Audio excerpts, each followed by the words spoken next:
All right, hello, welcome to Adventures in Lollygagging and Friends. We are back tonight, and normally we would be playing some Fragged Empire tonight. However, we got a special little one-shot as we are playing Ragtag, which is an upcoming new game. Same folks who created Fragged Empire, except this one's going to be a little bit more rules light, a little bit more fast-moving. And it's coming up on Backer Kit later this week. So if you're watching this live on Twitch, I think it's 4.5 days from now. We'll drop some links in the chat along the way if you're curious about following the Backer Kit campaign. It is in the same universe as Fragged Empire, so all of the setting details and locations and stuff that all the players have been messing around with for the past couple of months through Fragged Empire, all of that's legitimately the same thing. We're playing different characters, so we've changed some things out. There were a few different species that we didn't pick in Fragged Empire that are actually showing up now in this one shot, and maybe a name or two from our various NPCs and locations might come back at some point in here. Right off the bat, it's right there in the name of our scenario. Joe, you're welcome. Oh goodness! I was trying to come up with like a law firm sounding thing, Flint and SynthSteel, attorneys at law kind of thing. But I don't know. That's not what this is going to be. But anyhow, this game's a lot different, a lot lighter. This game mechanically, this is the first time we played it, so we're probably going to be learning it and making some mistakes along the way. So bear with us. But we'll do our best to kind of give you a feel for how the game plays. We ready to go? We just want to dive in? I kind of just want to dive in. So let me give you the background, and then we're going to kind of do like a little research roll or two so we can demonstrate how the role mechanics work. And then we'll dive in proper. So you're a crew that's responding to a bounty. Okay, so maybe you're not entirely bounty hunters. Maybe you just occasionally do a bounty, or maybe you are just flat out bounty hunters, however you want. But you're doing a job, and the job you've taken on is a bounty on a Kaltoran grifter by the name of Jacob Flint, who, if you've watched our Fragged Empire game, you know this guy. He is fairly well known throughout the Haven system, Alabaster especially, which is where our adventure is going to take place, for being a multi-talented card artist who taps into his ancestral memories to learn and exploit all manner of skills. And recently, Flint overextended himself, and he ran afoul of Ark Foundings, one of the big corps in this setting. Details are fairly scarce, exactly what happened, but the story goes that Jacob Flint interfered with one of Ark's corporate espionage gigs and made off with a whole mess load of sensitive data, and the entire board of management is kind of sweating this a little bit. Now, the most important detail is that the job pays very well, and it doesn't require jump space travel. In the last 24 hours, you have all learned from various contacts throughout the station, or stations over Alabaster, that Jacob Flint has been hiding out in the red zone of Alabaster 3. Now, the station, Alabaster 3, has been slowly recovering since a chemical terrorist attack that left thousands dead or sick, and many sectors completely uninhabitable. Only about 1/3 of the station is freely accessible, but they're constantly drenched with these chem suppressant rains to keep things as safe as possible. Cure, one of the other big corps, they run various clinics and labs near a place called Fallwater Plaza, which is basically the only true population hub on this station, and they've spearheaded efforts to reclaim some of the abandoned factories that are in those red zones and quarantine areas for pharmaceutical production. They also keep a strangely ironclad vigil around the red zone, periodically sending in Legion-reinforced chem squads to kind of do some sort of particulate collection and various other studies that are of questionable legality. So that's the background here. Now, just to quickly demonstrate how roles work, because roles are much different, skill roles are much different in Ragtag than they are in Frag. Does anyone here have tech or wealth? Who here has got tech or wealth? I've got tech. Okay. Do you want to make the first roll, Chuck? Yes. Okay. So what I'm going to say is, we're going to do one roll here just to sort of demonstrate. This is to sort of figure out if you know any other aliases for Jacob Flint. One of the ways you might have gotten it is but maybe kind of hacking into various records and things like that. So in Frag, we use like a D6 pool. And this one, we're using essentially step dice, polynomial dice, to indicate your proficiency. So what do you have in tech? What's your die size? I got a 6. Okay. So the difficulty of this is 4, and you just roll a d6, unless you want to use a drama die, which you can if you like. But otherwise, that makes sense in this situation. But you could just roll. You can just rip a d6 to see if you know any of his aliases. I start hacking the mainframes. I get 5. You get a 5. Okay. I will tell you that you're able to learn from your various contacts that he goes by several other names. Very common. Ricardi Montalban is one. Barry Knuckle is another. Henry Chevrolet. Manly Plump Bottom. And Smokeman 2000. With all sorts of weird like hacker numbers in there instead of verbs, or excuse me, instead of vowels. I think I've seen some of his films. Yeah, that is true. He does make many films of a variety for a variety of reasons. One of them got to tech, in fact. Okay. Does anyone have culture, history, or science? How about that? Anyone? Culture? I have science. Oh, okay. I defer to our science man. Oh, I have culture too. Okay, so give me a science roll if you want. What's your die size? D6. Okay, give me another one. Difficulty 4 is all you would need. Yeah. And this is all just prep work. Okay. So you failed. Excellent job failing, because that's what I wanted you to do. Okay, so basically, in this game, there's this mechanic called plot die. And if you're familiar with a game like Blaze in the Dark, they're essentially clocks, like tracking progress or counting down to danger, stuff like that. When you fail a roll, usually one of 3 things happen. You take some damage, so body damage or stress damage, but that doesn't really make sense in this case. Or one of your plot die negatively advances. And in this case, what I'm going to say is that maybe as you were trying to do some research about Alabaster 3 and like how to safeguard yourselves, you get some bad info. And so instead of we'll say one of the plot die I have is what's called rainfall. Instead of that starting at 8, because you knew exactly the right time to go into where you need to go to time the intervals between rain, it's actually going to start at 7. And so you're going to go in at just the wrong time.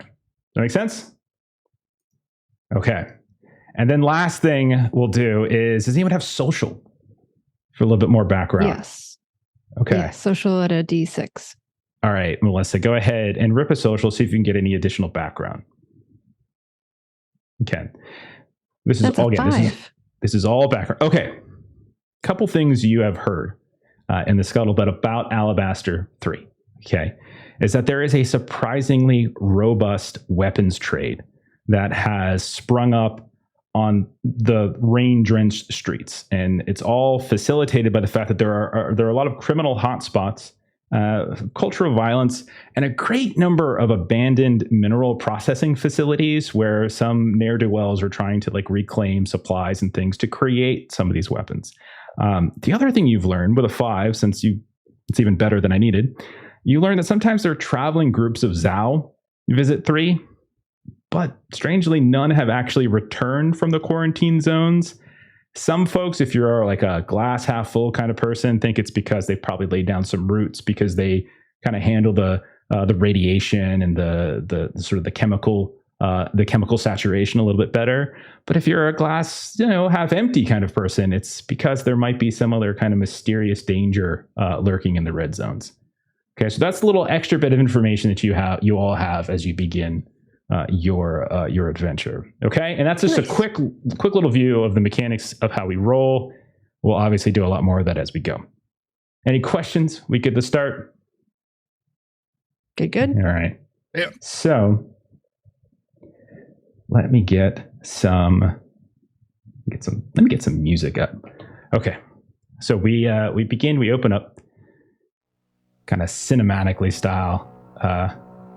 We see the bright glow of the gas giant we know as Alabaster. We're in the Haven system. And Alabaster is kind of the equivalent of like a Jupiter, basically. And as we're moving around in space, we see various debris that's all up and around Alabaster 3 Station, which is just like this kind of big Death Star-like facility that's in orbit above the gas giant. We zoom in and we see a cargo container. This big old cargo container, pretty standard stock fare. But as we're watching it, we notice that it's not just drifting with all the other debris. Occasionally, it just moves ever so subtly and ever so slightly in a direction it seems counter to the way the gravitational pull might be supposed to take you. And that's when we see these little micro thrusters that have been retrofitted and attached on various sides of this container. And so the container's like drifting, it's bumping into the debris, and eventually as we follow it, we realize it's being controlled. Like it's actually trying to mimic or imitate debris, but in doing so, it's also trying to navigate through this. We watch it inelegantly slip into this exterior breach on the outside of Alabaster Station and into this maintenance exhaust. And then we see it kind of bouncing here and there off walls as like it's a really tight fit. And then we see it dip at a certain point into this unused tram tunnel. And it's incredibly dark at this point. There's no real lights, except suddenly we get a flash as the exterior of the container also has little floodlights that now come on, and now it starts kind of banking off some of the metal walls here and there. And then we kind of have like a montage of this container just trying to sift through all of these various tram tunnels. And it's like this nebulous series of turns and dips and raises and reverses until finally it appears to reach its target. And we can see like the lettering stenciled on some of the walls, some kind of transit hub. And we watch as the container itself just seems to clink, adhere to one of the walls as these Kaltoran maglots just affix it. And then we cut inside where it's incredibly dark. Maybe there's just a handful of like ambient lighting on like various screens. And we see like this sparks open up as somebody is essentially laser cutting into the wall that this container just adhered itself to. We cut inside and we watch the opposite side of where that cut is happening. And then thump, this heavy, loud, reverberating sound of a chunk of this metal wall thuds onto the ground. Who is the first person who comes out of that hole? Who do we think it might be? Yeah, I'll volunteer because I get shot real good. Okay. So what do we see as your guy pops out? What does he look like? Tell us a little bit about what's his species, what's his vocation, that kind of thing. And what does he look like? And what's the first thing he does when he pops out? Well, you see Calcanus, Legion, Exilia, mercenary, all around awesome dude, big old gun, really cool coat and some goggles. As the thing falls in and I step through, I'm just going to call out, Lucy, I'm home. And as you call it out, it just kind of echoes around this otherwise very, very dark transit hub. It's the type of place where like different levs and trams all connect, and it is not used. Like this place is red zone, meaning no one goes here. This space is completely off limits. There are quarantines all over the place. That's why you guys had to sneak in through this weird exterior path. And so it just echoes. You see occasional flickering of like what looks like residue energy in some of like the panels or hollow nodes, maybe throwing out an advertisement, but there's no response other than your own echoed voice. Who follows Calcanus out? Who's the next person out? So I think that would be me. Oh, go ahead. Okay, go ahead there, Joe. Yeah, so next person you'd see would be a Palantor, Purple Spark, fresh new body. He kind of cautiously walks around, isn't quite used to being in physical space yet. So as he steps out, he'd be kind of making sure he's in the middle of things and such and looking out. And is it safe to come out? See anything? Okay. I don't So see as anything. the two of you pop out, you look around, and what you notice immediately in your surroundings is that there are all manner of trams and levs that have been essentially derailed or taken out of their chutes. And they have been placed almost as physical obstructions to a couple passageways. One that you think is probably just like a tramway that probably goes back to Fallwater Plaza, not the way you would want to go, as you'd probably get arrested on sight. Then there's others that seem to move further inward.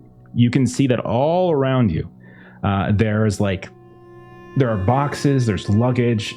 You can see everything's just in an absolute horrific state, as if like people kind of left behind things trying to just jump onto these trams before the quarantines opened up. You can see that, again, the only places where you see light occasionally popping up are some of these screens flickering in the distance. So as you two like peer around, who comes out next? Melissa, do you want to come out next?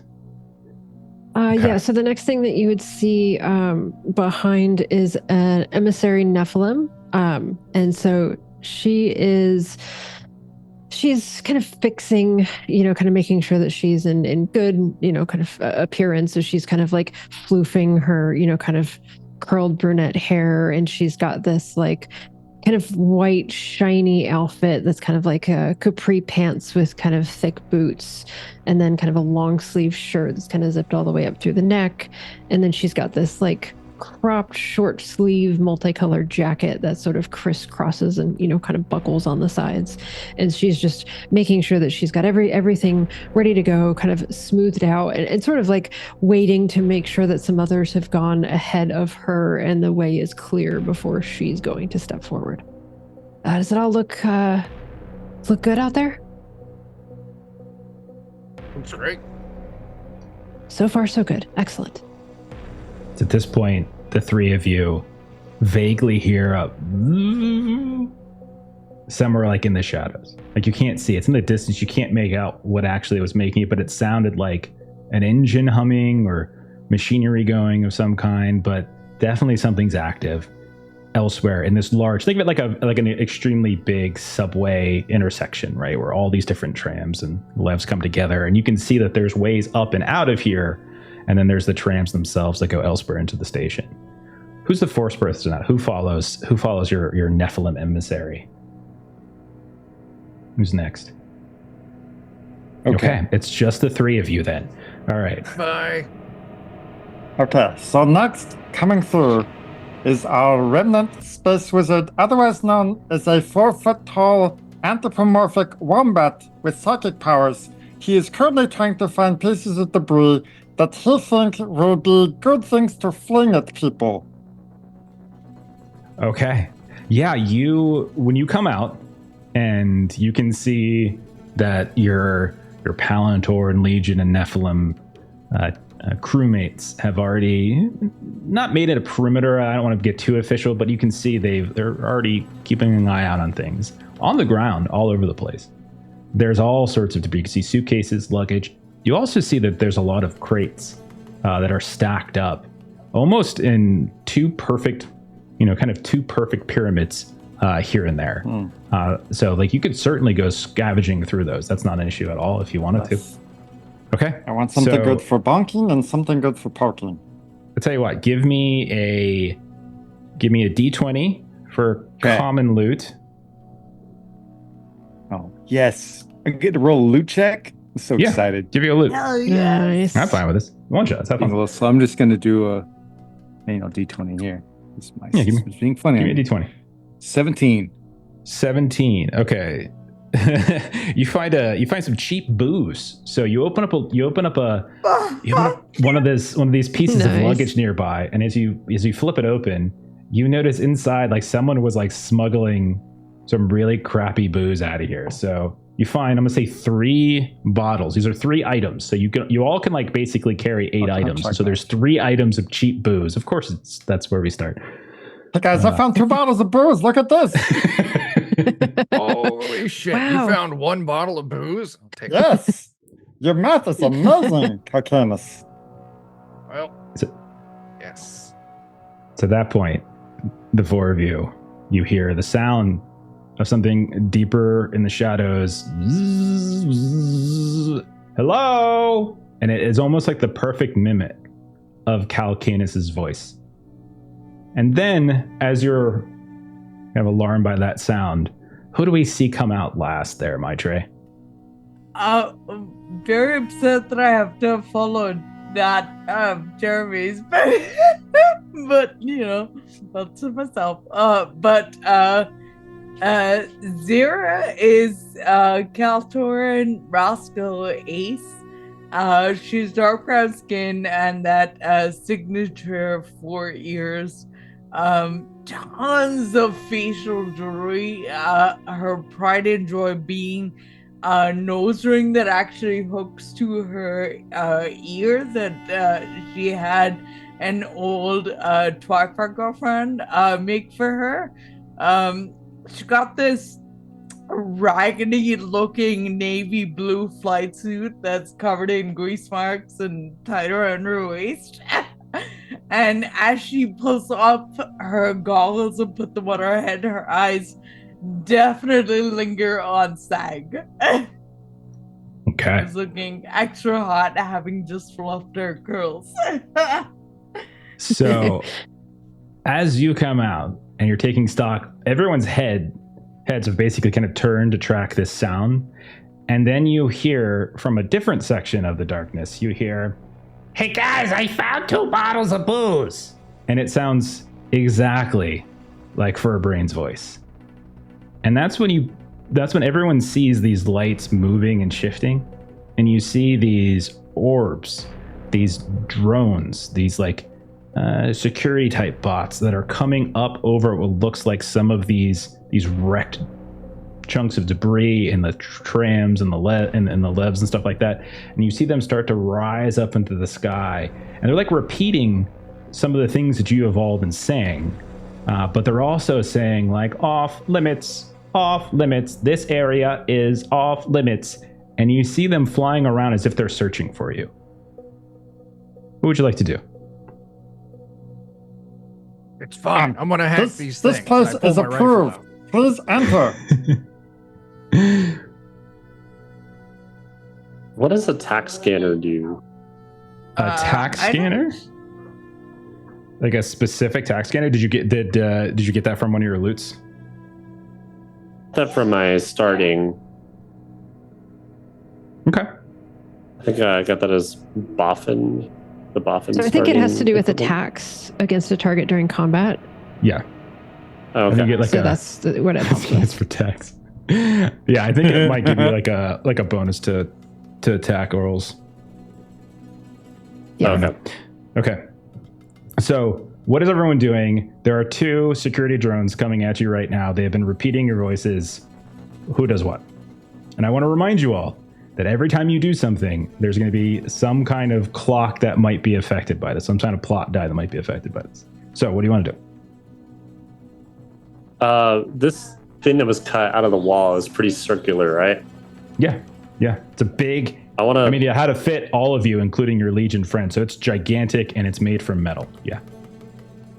I want to take it and like just try to roll it down the hallway and get it to go as far and be as loud as possible, not in the direction that we want. You want to create like a distraction with that. And this sounds like a strength test to me. So it'd be a physical strength if you have it. As this is a big, heavy thing.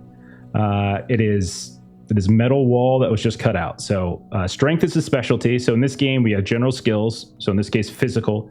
And then you have specialties that allow you to take your die quality even higher than a general skill. So if you have the specialty of strength, you're welcome to roll it. Otherwise, it'd be a physical test. And don't forget, this also could be a time to tap into a drama die.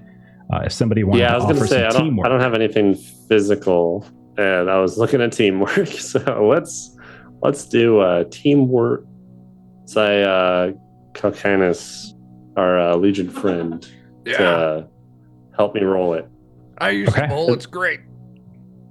And I get the feeling it's probably more one of those things where, like, I'm not even really holding up my end of the couch. He's doing all this. So the 2 of you pick up this thing. You turn it on its side. It's like a foot thick. And then you try, it's like a giant old steel roll. And so then you roll it down in the direction like between some of these other ruined things on the tram tracks itself, and not up on the platform where you would want to leave from.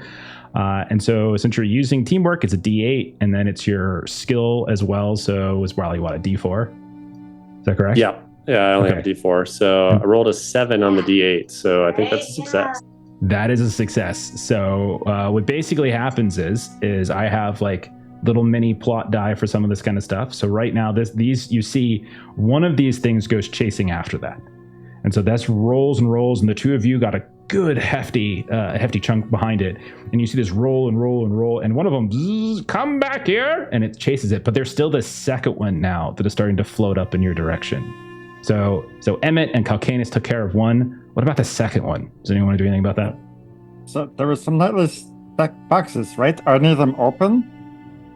They can be if you want to open them. I think it'd be fun to take one of them, make it float through the air, and like land on top of one of them. Okay. Nice. Okay. I do have a mechanics D6 that I would love to help with, if I might. I think he's using his arcane skill. I think he is. Yeah, is that he's correct? got like telekinesis, Yeah, basically. that's what I thought. Furbrayne's a little space wizard. He goes all X-Men on it. Yeah. Nice. So Never mind that. No, you can still like say you're helping out, but you don't necessarily have to identify a skill you're using. Just sort of narratively explain how you're helping him as he's doing this.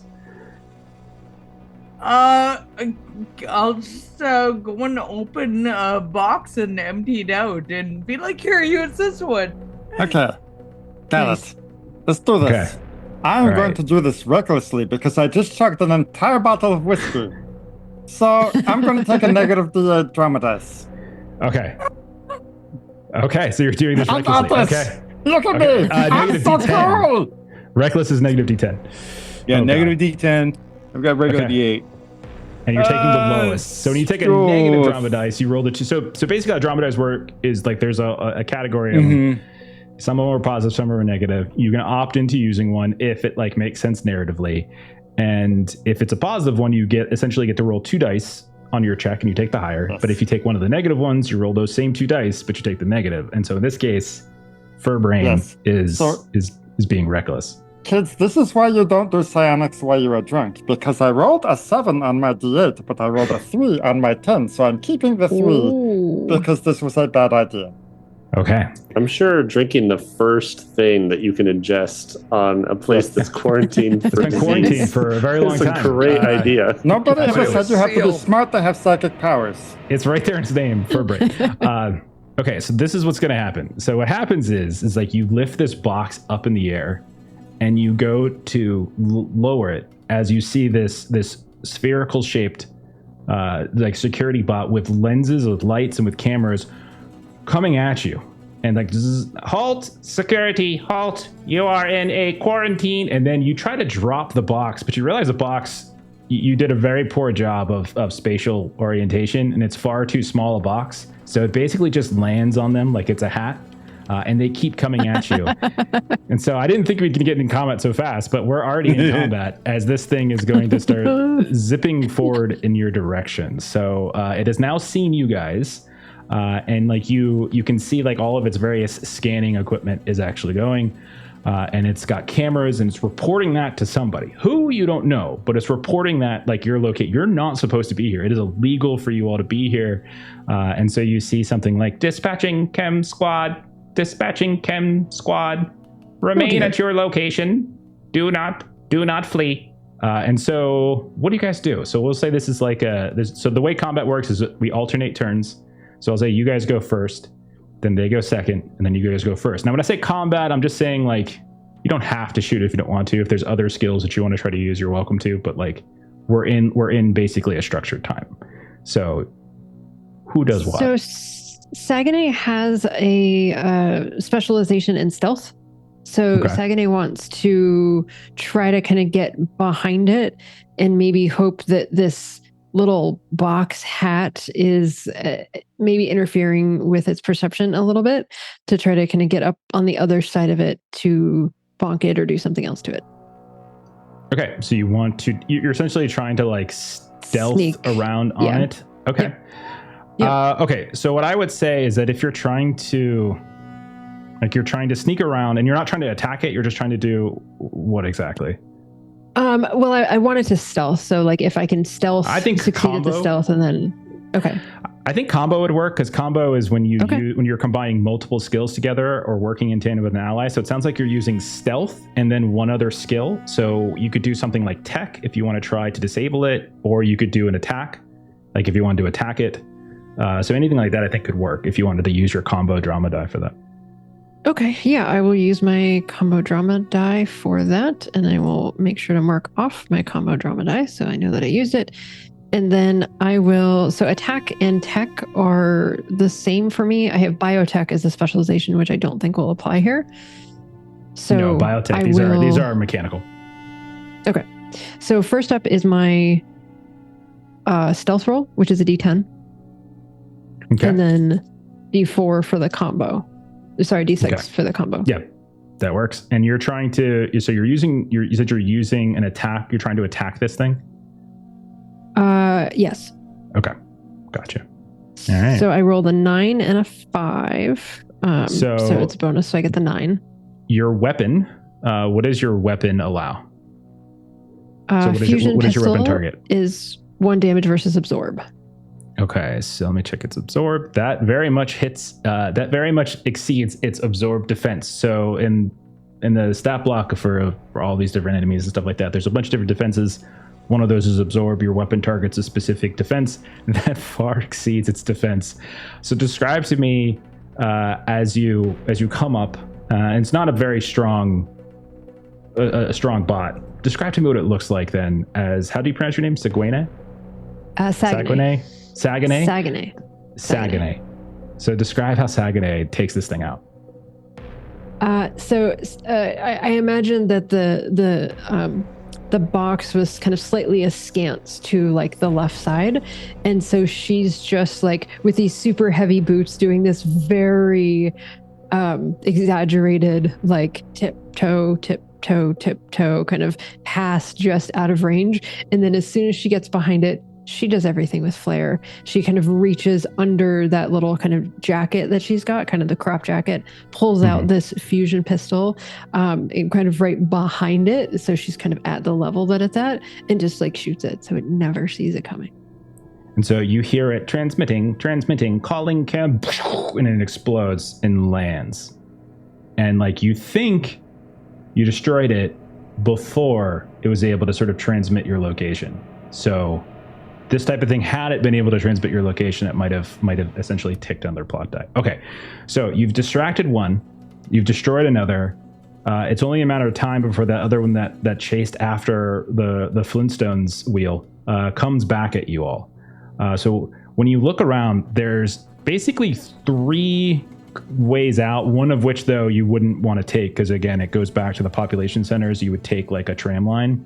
The other things you see you see these two stair tunnels going up, and they like each one of them has like a flickering directional light, like it's trying to let a person know where they're supposed to go. So on one side you see Arc Foundings Residential Suites, and then on the other Orbit Fresh Food Court, and that seems to be, and they're going up on opposite sides of this platform. What would you like to do? Well, the first thing I do is I turn to Saguene and I go, which direction should we go?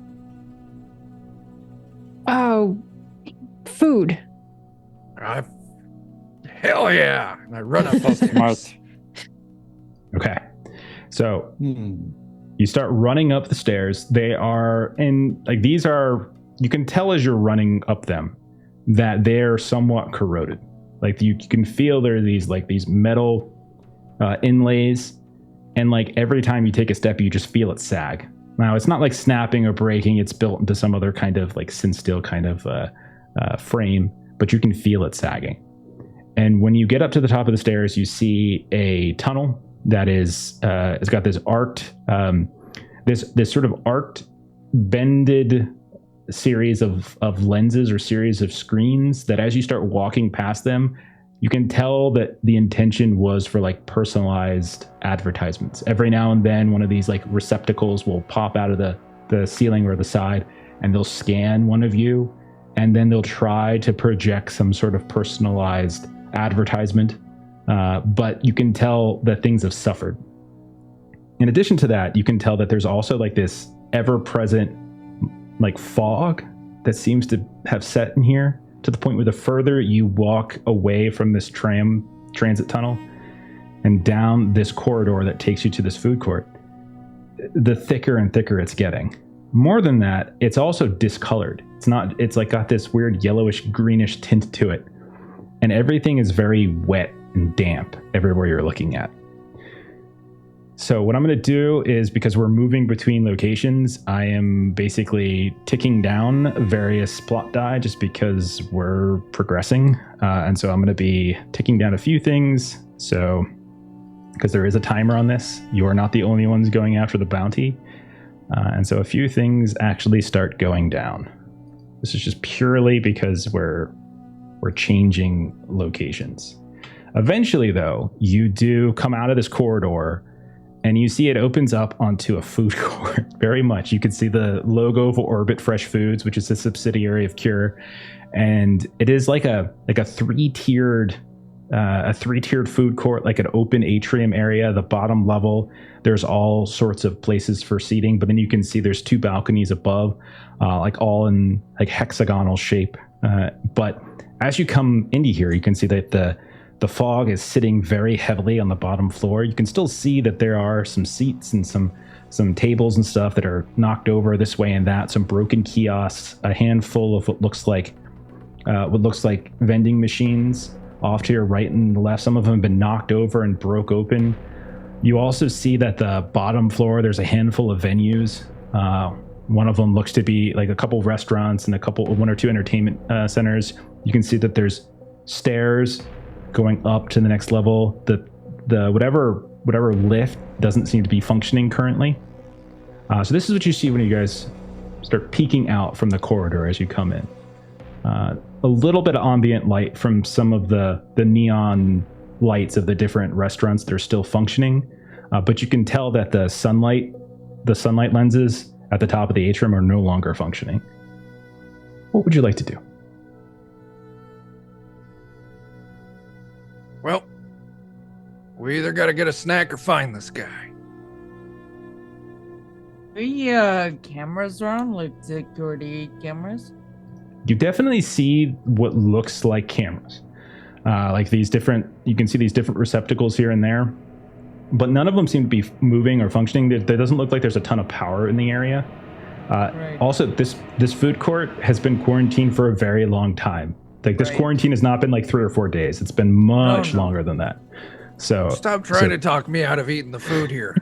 Okay. While Cal looks for food, I'm gonna try and look at one of these cameras and see if I can get into the last thing they recorded. Okay. You would think, though, that it's likely the camera itself doesn't store the footage, and it probably routes it back to a server somewhere. So, like, there's probably a security terminal somewhere, and that's likely where it would have to be. But you do see it's definitely not functioning. And the other thing you notice is that a lot of it's corroded. So you can see any of the metal bits, the SynthSteel bits have bent in some kind of way, and almost like it's melted in some capacity. And in other places, you can tell as you're walking, like you can feel your feet sticking to the surface as if like there's some kind of residue on the ground around this food court area. That's just every time you lift your foot, you just hear as it rips off of the tile. What the hell? So as I noticed that Zero's like looking up and like trying to figure out this camera thing, and then like gives up on it mentally, but then like, is that gross to anyone else? Have you never been to a food court before? I want to see if like now that I see that the ground is like kind of sticking to us, I kind of want to motion for everyone to stop moving, and just before we tread too far into here, do we see tracks of anyone else that's walked through here recently, like any footsteps or anything? Okay. This will probably be a perception roll if you want to, and if you have like deduction and tracking as a specialty, you can apply it, but otherwise it would be perception. By specialty, I've got a D4. Okay. You give it a go. Let me know. Target number of 4, so you need to roll I have a 4. a D6 in it. Can I? Yeah. I mean, Instead of rolling, then I'll just ask you if you like. Hey, do you want to see if you can see any tracks or anything? So I'll take a D6, and can I take a drama die for teamwork to have Emmett help? Okay, so if the two of you are working together, yeah, that'll be fine. So a D8 plus your D6, roll those two, and you're looking for the better. That's a 5. Okay. You notice as you're looking around, whenever like the fog that's wafting through here allows you to see the ground, there are definitely tracks in here, and there's of two variety. You can see that there are, much like yourselves, there's boot prints, and you can see like the treads and things with those. And it definitely looks like they've been crisscrossing in a lot of different places. So this has been someone has actively been here recently. The second thing you notice is that there are long kind of drag trails, as if something has been dragged through here, or in some way it just looks like more of a wholesale. I don't want to say, like, when I say drag, it's like there's these huge rivulets and like this coating of goo that appears to be on the bottom of the floor of this food court. More of a slither vibe. Where that goo is coming, like what is causing that goo? Agreed, we should follow. We should see where it goes. It does seem that there are the foot tracks seem to go further in. Like if you look around, you would notice that there are lighted other, just like the corridor that you came in on. There's 3 more, excuse me.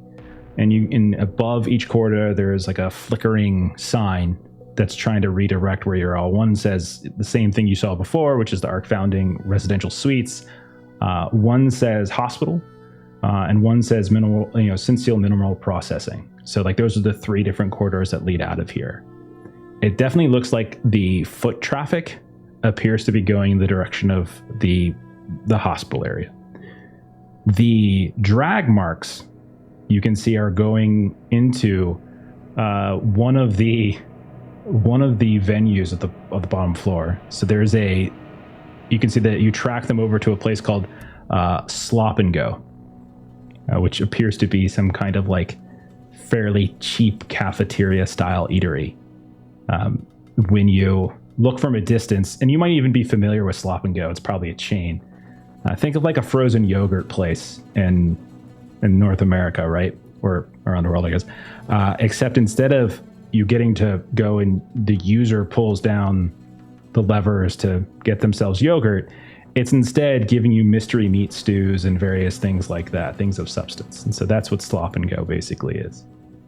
And you can see in the distance, there is that setup, but there also is a broken open employee only technician maintenance kind of door, and that seems to be where that drag mark goes into. It must be regional. Let's slap Donald's where I'm from. Oh man, I love Slop and Go. Like, Let's slap a roar where I'm from. y'all are weird. I get out my rifle. Let's go check it out.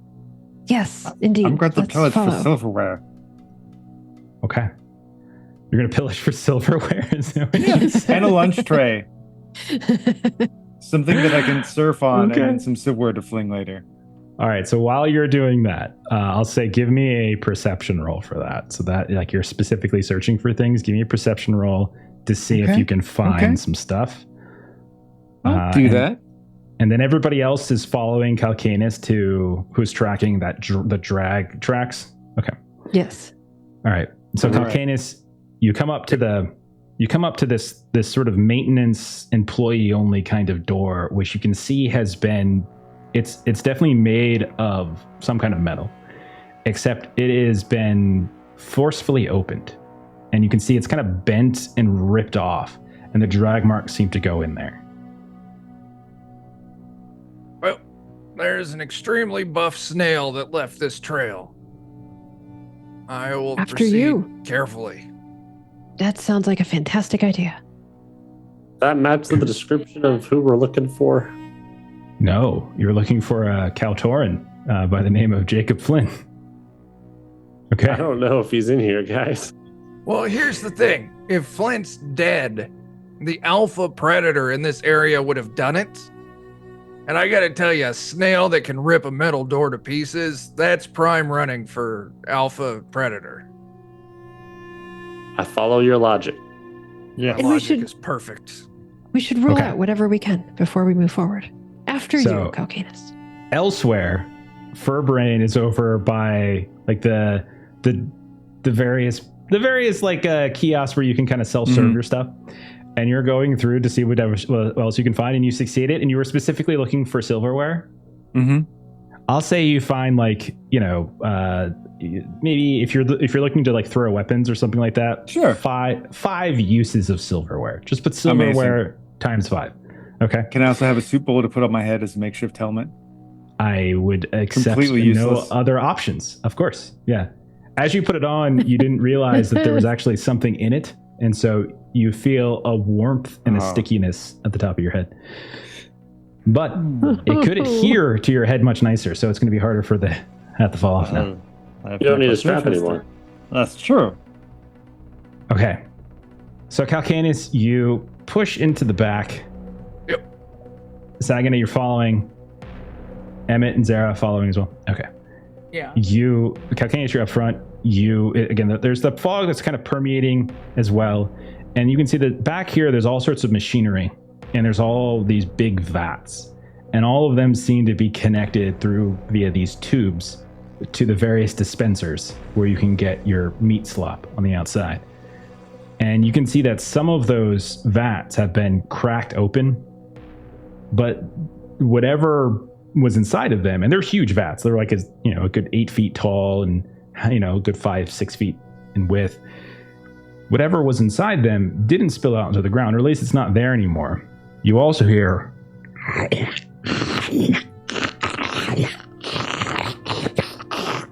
and right as you are inspecting one of these broken vats, off to the left, the fog dissipates. Oh no. And you're not sure whether it's like the meat slop or something else. But suddenly this massive amorphous blob, you see something sticks up out of its head. And there's no real face to look at, but you all would recognize a very hungry Zhao who has lost control of themselves and has been gorging themselves on all this meat slop. And it's at that point that they have no appendages. They're just a giant blob. They just start to tumble off in your direction. And that means we go into a combat here. So Yay! the way it works, this one's going to be a little harder. The way it works is you all get to go, then I get to go, then you get to go. And even if it's one enemy, an enemy can go multiple times in a round. So it's not like it's just you all get to go and it only goes once. There's some other little minor things that pop up as well. But I'll turn it over to you. You can go in whatever order if you want. But there is now a hungry Zhao, and it's a massive Zhao. It's huge. It's like half the size of this rear kitchen. And you would all know that the larger a Zhao gets, the stupider it becomes, and the more aggressive it becomes. Right? There's always that balance for a Zhao in terms of how much it can consume, and it's coming at you now. So Calcanus or Zara or Saganay or Emmett, I would say the 4 of you are there. What do you do? I scream in terror and panic in very unprofessionally high tone and shoot it with my gun. Okay, so you're going to roll an attack. So you are your attack skill. So what's your attack skill? It's a D6. And what is your weapon target? I know this. Absorb. Okay, so go ahead and roll your D6. Yep. Everything's great. You're gonna be fine. I was just looking. Yep, everything's great. Everything's super awesome. Can I be very unsettled? Yeah, of course you can. I don't see why not. There is a giant you were hungry role-playing Zal unsettled. feasting on Fake's meat slop that's been sitting here for who knows how long that's about to consume you all. All right, I will proudly take that too. Okay. So you go firing at it, and even though it's huge, and even though it's hard to miss, you don't hit it apparently in any important locations as it seems to move forward without taking any harm, and it's going to lunge at you. And try to effectively subsume you in some way. So, let me see. I think it's going to... Okay, so what happens is a part of it suddenly grows. Like it's mostly just this big black ooze, this big black blob, and you can see there's chunks of like meat slop here and there. It effectively is meat slop because Zal essentially take on the form of that which they consume, which is why like Zatek in our other games got a lot of like mechanical and computer devices because he's a chrome. So this one of its arms, one of its like an appendage extends outward and kind of scrapes at you at this point. With what looks like some silverware or some machinery from some of the broken machines back here. So I don't roll dice to attack. NPCs don't attack. You all roll to defend. So I need you to roll deflect. Okay. I got a D4 in that. Okay.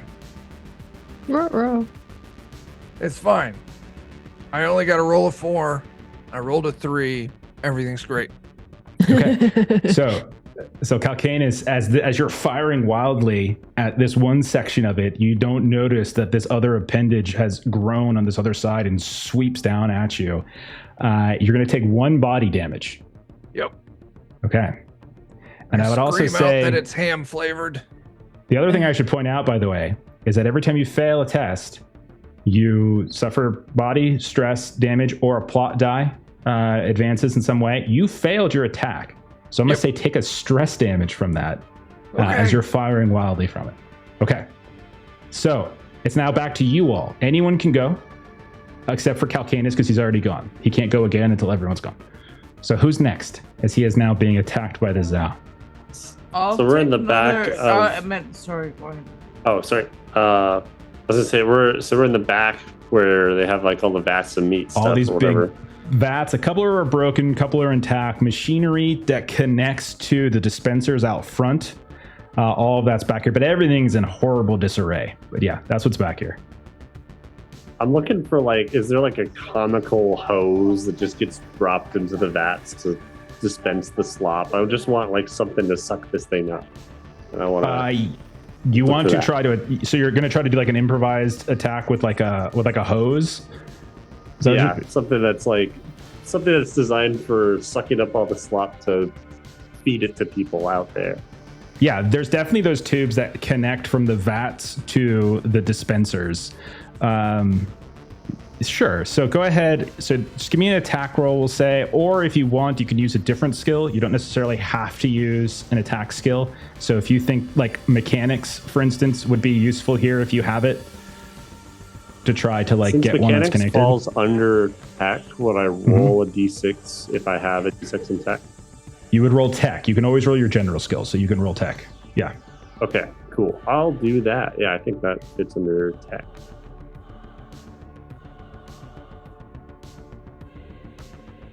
And I got a 5. Okay, so what this is basically going to do, while it's not necessarily going to do damage, what I will say is like, just like plot die and other things, the enemies themselves also have plot die. Sometimes it's just their health, and sometimes it's for other things that you're tracking. So this is still going to reduce that in the sense that it's kind of distracting it, or it's sort of pulling it could potentially send this giant mass and drag it into the dispenser. So it is going to tick one of the plot die for this thing. However, the plot die is 3, so all it does is take it down to 2. So it's still fighting. Okay. It's its turn now. So I think what it's going to do next is I mean, you just attacked it, so I'll just continue in that manner. So as you have connected it with this big tube, right? It's going to just grow over top of you like a giant wave, and it's threatening to like crash down on top of you. So I'm using its monstrous ability, which is a target. So it targets your resolve. So go ahead and roll resolve in defense of this.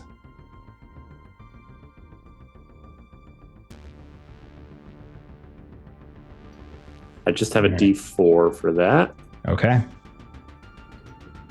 Drum dice, you can still use them here for this, so don't feel like you can't. You just make sure that thematically it makes sense. Okay. Nice. So you managed, like, even though this thing is threatening over top of you in this way, like it's going to crash on you, you managed to steel yourself. You pass, and you do not take that stress damage. Okay, back over to you all. So Zara, Saguenay, and then I'll say Furbrayne. You can still go this round. We'll just say you go last because like you're coming late. So Saguenay or Zara? I'm just gonna attack with my real revolver, which is against its dodge. Okay. All right. So go ahead and give that a roll as you fire away. Can I use? I feel like I'm outmatched. I think that's fair. I was thinking the same thing in mind. I feel outmatched. I don't know if that's reasonable. I think you are outmatched. Outmatch is a negative die. So what that means is you're rolling 2 dice and taking the worst. Yeah. Okay. So yeah, go ahead. This is definitely more powerful than you, this creature. 100%. Yeah. Okay. 5. All right. 5 is the lower of the 2? Yeah. Okay. She's going to the Melissa school of dice rolling. Absolutely. So that is going to, you take a shot at it and you see I think I actually have a Nightbot command that says I learned from Melissa. Yeah. It is. There it is. Thank you, Chuck. So you fire and you see a chunk of this hungry Zal explode. You could see it splatter this meat goo on like Emmett and Calcanus, who are really up close to it. And you do manage to tick its plot die down once more. It's still going though, and it's going to go next. Let's see. What do I want to do as the next attack? Okay, so I'll try. It's going to then pick up some of this goo, these globs that just exploded from it where you shot it. And then it's just going to start hurling them at you. So you see this appendage arm kind of scoop them up and then almost like catapult them at you while it's slowly getting sucked back into the dispensing machine. I need you to roll health. So it's defense versus health. What's your health die? Character sheet you sent me was a blank sheet, so I don't know what you got. Oh, I'm sorry. I have a D6 on my health, so I'll just roll. Okay, give it a roll. It should be D4, but I get an addition from my other stuff, which I just got a 3. A 3 is a fail. So in this case, that's going to result in you taking 1 body damage, as whatever happened to this meat as it was consumed by the Zal, it has kind of changed the acidity of it in some way. And so as it slops onto you, it sizzles, and it's not like it's hot. It's just acidically starting to burn into you. So take 1 point of body damage, Zara. Okay. And then Saguenay, what do you do? Saguenay's looking for something in the area to be able to throw into this, like maybe something that's a little more like metallic. So it seems to be kind of taking in kind of organic pieces. But like, since this place seems to be in disrepair, is there some, kind of, maybe like a tray holder or, like a, there's plenty of busted machinery back here. So like whether it's the vats or whether it's some of the dispensing machines, like the connection reticules and stuff. Yeah. So you could probably just grab take a bunch of something metal like that. stuff and throw it at it. Okay. So let's give that a roll. So I would say that's probably going to target. So if you're just kind of throwing stuff at it, it would be probably its deflect, maybe? Yeah, let's say deflect, which unfortunately is probably its highest thing. All right. So can we call this a positive reckless? Yeah, sure. Why not? As you're going around picking stuff up, not even paying attention to what it is. It could be something that helps it. Could be something that hurts it. You're just picking stuff up and throwing it wildly. Hell, it might even hit Calcanus in the back of the head. Oh no! Oh, no. That's a 5. Okay. That unfortunately is not enough to surpass its defense. And so as you're throwing all this stuff at it, what I'll say is, like, again, plot die or damage is what would happen when you fail. And so I don't really think it makes sense for you to take damage in this case. So let's do something a little different. As you throw this stuff in it, all you do is feed it, and it grows bigger and bigger and bigger. And so you essentially feed it. And so I'm going to tick one of its plot die back up. So it kind of ticks back up once. Furbrayne, you come moving in. You're like, I got all this stuff. And then you see everyone fighting this giant meat sludge monster in the kitchen or in the maintenance area. What do you want to do? Okay, so there's still the tube that Emmett set up that's trying to suck it in or something like that, right? That is true. Yeah. And it has stuff that's been thrown into it and maybe little chunks inside, right? Yes. I want to focus on those chunks. I want to use my mind to make them spin around so that all that normal connectivity between the goo is loosened because I'm shaking up all the stuff inside of it, so it's more likely to get sucked up. Physics! Okay. I think that makes perfect sense. Do you have something that tells you what you target, or am I just supposed to go by your description? I'm not quite sure exactly what I think that would be absorb. best to target. I think absorb, because Okay. you're trying to like dislodge it, and it's already part of its body, so it's whether or not like you can physically dislodge it from what it's already absorbed. So I think absorb makes the most sense, which has a 5 defense. So you need a 5 on this. Would it be possible, since I'm kind of piggybacking off of Saganay's thing, to try and do like a teamwork thing? Like I'm using the stuff she chucked in? Sure, that's fine. Just to try out a positive die? Just to No, I'm cool with see how it feels? We're having fun. All right. Got a 4 on one. Got a 4 on the other, so just a 4. Okay. Aw. Unfortunately, that is Or is 2 4s good? unsuccessful. Oh no, 2 4s is a critical success. Yeah, it's a doubles are a critical double success. success.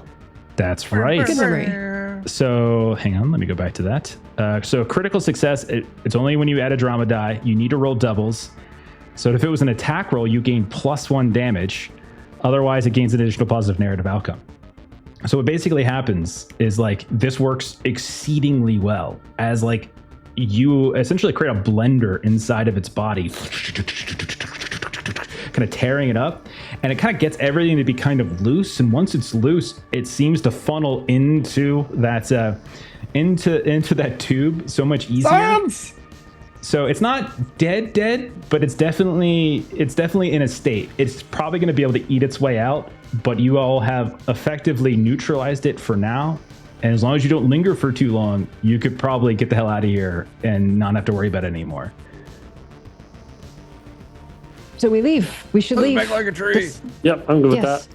A back Pushing the roll. front. Okay, see. Gotcha. You go- Bye, Ron.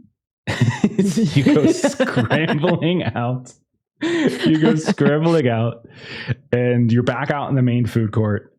You can see, looking in different directions, there's stairs going up to the other levels of the food court. There are various like corridors that are going out in different directions. Like I was saying before, you can see some lit labeling like flickering in and out. One that seems to go to the resident suites, one that seems to go to a hospital, one that seems to go to a mineral processing plant. You don't really know specifically where Jacob Flint is. You just have on good authority that this is where he is. He's somewhere in here. So now that you guys It have seems Do we that know ran away, how long he's been holding out here? he's been here for maybe about 4 or 5 days, according to your contact. Okay. So He probably needs to sleep. Didn't seem Perhaps like he we had check a there? snail mount. Maybe we should go back upstairs and follow the footsteps that were going in the other direction. See what those like. You know what? I don't appreciate you using that logic over here. just for that, I'm going to go ahead and go back to the main area and follow those footsteps. Sure should be. Is that going to lead to where they sleep, maybe? He probably needs to lay his head down somewhere. Maybe. We don't even know if he has a head. Eldorans have heads. That would affect our bounty if he no longer has a head, I believe. Lead the way. We get paid? I lead the way. Okay, which way? Where are you going? We're going back to the main sticky floor to Okay. look for those footprints again and follow those. And the footprints, when you saw the footprints, and there were several, they seem to be heading down the corridor that would head into the direction of what a label says, like some kind of hospital, Cure Labs hospital, like a cure clinic, essentially is what it is. We're going go to that Cure way. Co to get our mission fixed. Okay. Let's go. So as you all like move down the corridor, I'm going to tick down some stuff just for time. So like every time that you guys travel, I'm essentially saying it's taking some time. So it's just a way for me to keep that. Anytime you guys spend a decent amount of time inside a specific location, like I'm having that kind of happen as well. So there's a couple things I'm using the trot plot. All right. So you head down this corridor, and much like the other one, think of it like you're going through an aquarium. And so like you're underneath water. It's not water itself, but every time you look up, you can see this domed, some kind of like display glass. And it's supposed to be showing you things that you should buy, but it's struggling. Like you can see that the scanning nodes aren't working. Everything, when they plump out to try to scan you, it just and then falls limp. A couple times as you're going across the graded pathway, the thoroughfare here, like your leg just goes through and you realize there's a giant pothole in the ground, which doesn't make sense considering the material is that you're walking across. It shouldn't be something like that, but your leg dips down into it. As you are traveling, you do hear the sounds of something up ahead, and you can see that at the far end of this corridor, underneath what looks like the exit into the hospital area, there appear to be two very tall, broad-shouldered figures in some kind of like environmental gear. They have the look of Legion, so you could tell the broad-shouldered, taller, muscular look to them. And you can see that there's like one or two other figures with them. They're walking in the same direction that you are, but it does look like they're moving a little bit more slowly, like they're like wounded or something like that, or they're suffering, but you see them moving off away from you.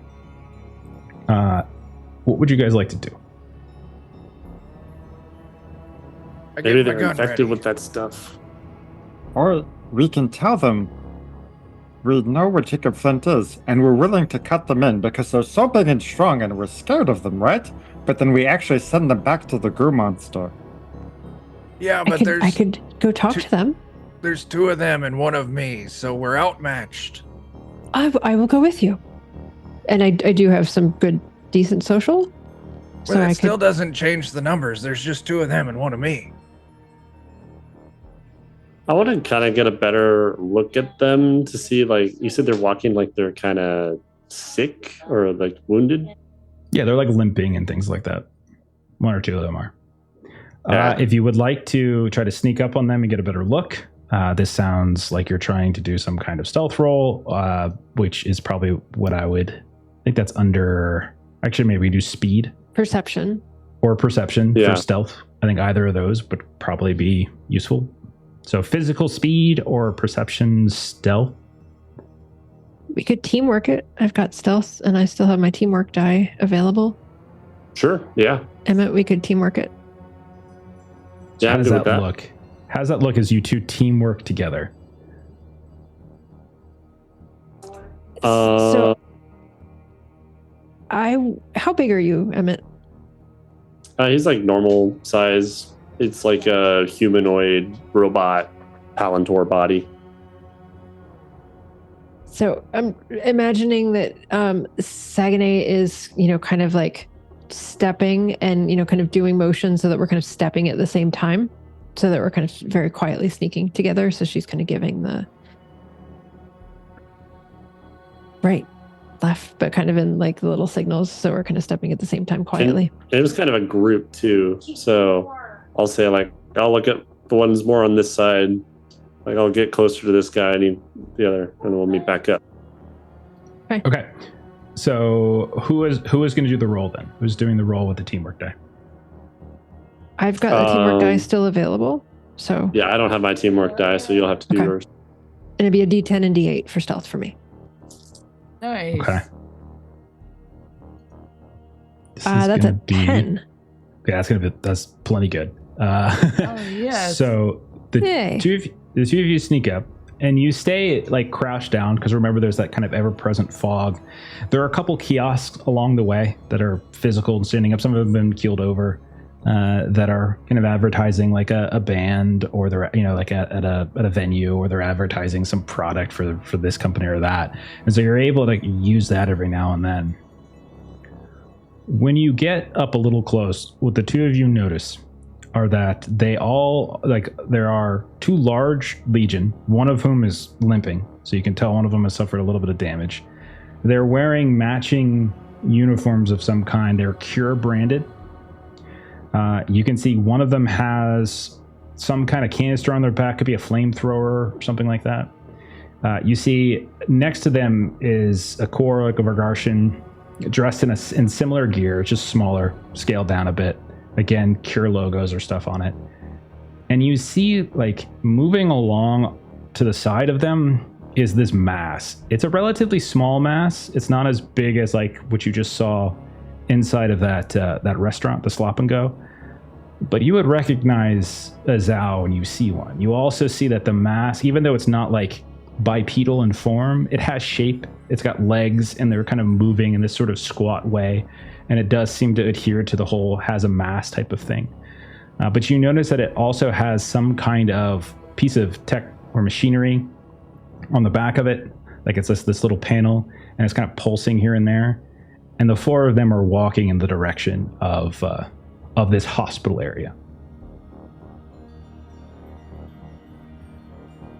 So would we kind of sneak backwards after we kind of get that intel? Yeah.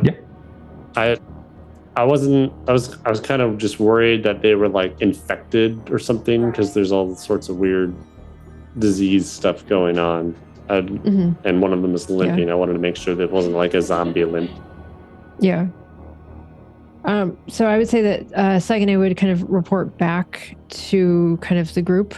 Those footsteps, neither of them seem to be Jacob Flint, so we should probably go somewhere else. Okay. Back downstairs then.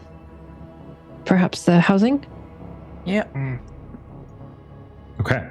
So you retreat from the edge of this hospital area, go back to the food court, and you can see when you get back to the food court that the Slop and Go, where the receptacles were for all of the different machinery, has essentially imploded. And you no longer see those receptacles. You've been gone for a few minutes, but you know that a Zao is a Zao, and it's just eating and eating. And so you know that somewhere in this area is a hungry Zao that just ate this Slop and Go meat receptacles. So that's what you see as you arrive. Also, since you're backtracking, I'm going to go ahead and kind of tick down some things. But you are once more in the base level, that sticky floor of this atrium, this food court. You can see other ways out of here goes back to the transit hub. One goes over to the residences. There's also a corridor that seems to go to the mineral processing plant. And so our information that we had, what rumor or whatever it was, did we hear about where Jacob Flint is? You know that he is hiding out somewhere in this sector. Okay, just in the sector. Okay. Yeah. Yep. After pulling off some corporate espionage, making real big people mad at him. So I suggest we go to housing. It's not a bad idea. Okay. Yep. Okay. So Or at least there might be people that have seen him there. True. So you move quickly across, I assume, not lingering anymore, or did you want to linger some more? Okay. No, So Let's quickly linger across. the heck out of this place. Okay. And I could use some more forks. I don't know. So you move across the food court, you find the corridor that labels Arc Founding Residential Suites, and you start moving down it. And you see, much like the other corridors you've passed, everything is built basically the same. It's all sort of systematically constructed. This one is extremely dark, though. There isn't any flickering of light. No advertisement kiosks seem to be still functioning. So you're completely in the black, unless you have, I think a few of you have flashlights. So whoever has those is what you're effectively relying on now. As you shine around. Okay, so we got Furbrayne, Calcanus, and Emmett all have flashlights. Yep. Oh, you have one too, Second A? Everyone's got a flash. Okay. So you continue pushing down this corridor. There doesn't. Sorry. No, you're good. I mean, there's other 4 do, so you're fine. So you can see that unlike, there's just tons of damage done to all of those, the sort of the glass, that sort of nano glass where the stuff should be projecting from. And so you can feel yourselves crunching on broken glass. Like crunch, crunch, crunch. It's very loud, even if you're careful, because you're just stepping on so much. You're not to the point where it's going to hurt you. You have thick enough boots and stuff on where it's not going to cut through the soles or anything. But almost every single display has been completely wrecked. You also notice that a lot of the kiosks have been knocked over onto their side. And on some of the circuitry behind the advertisement glass, you can see there's just blood. There's streaks of blood and flesh. It looks like at one point someone was someone short-circuited against it. You can see this kind of black outline where someone just spontaneously combusted against the electrical surge. And that's what you see as you slowly move down this corridor. Eventually, the corridor does end.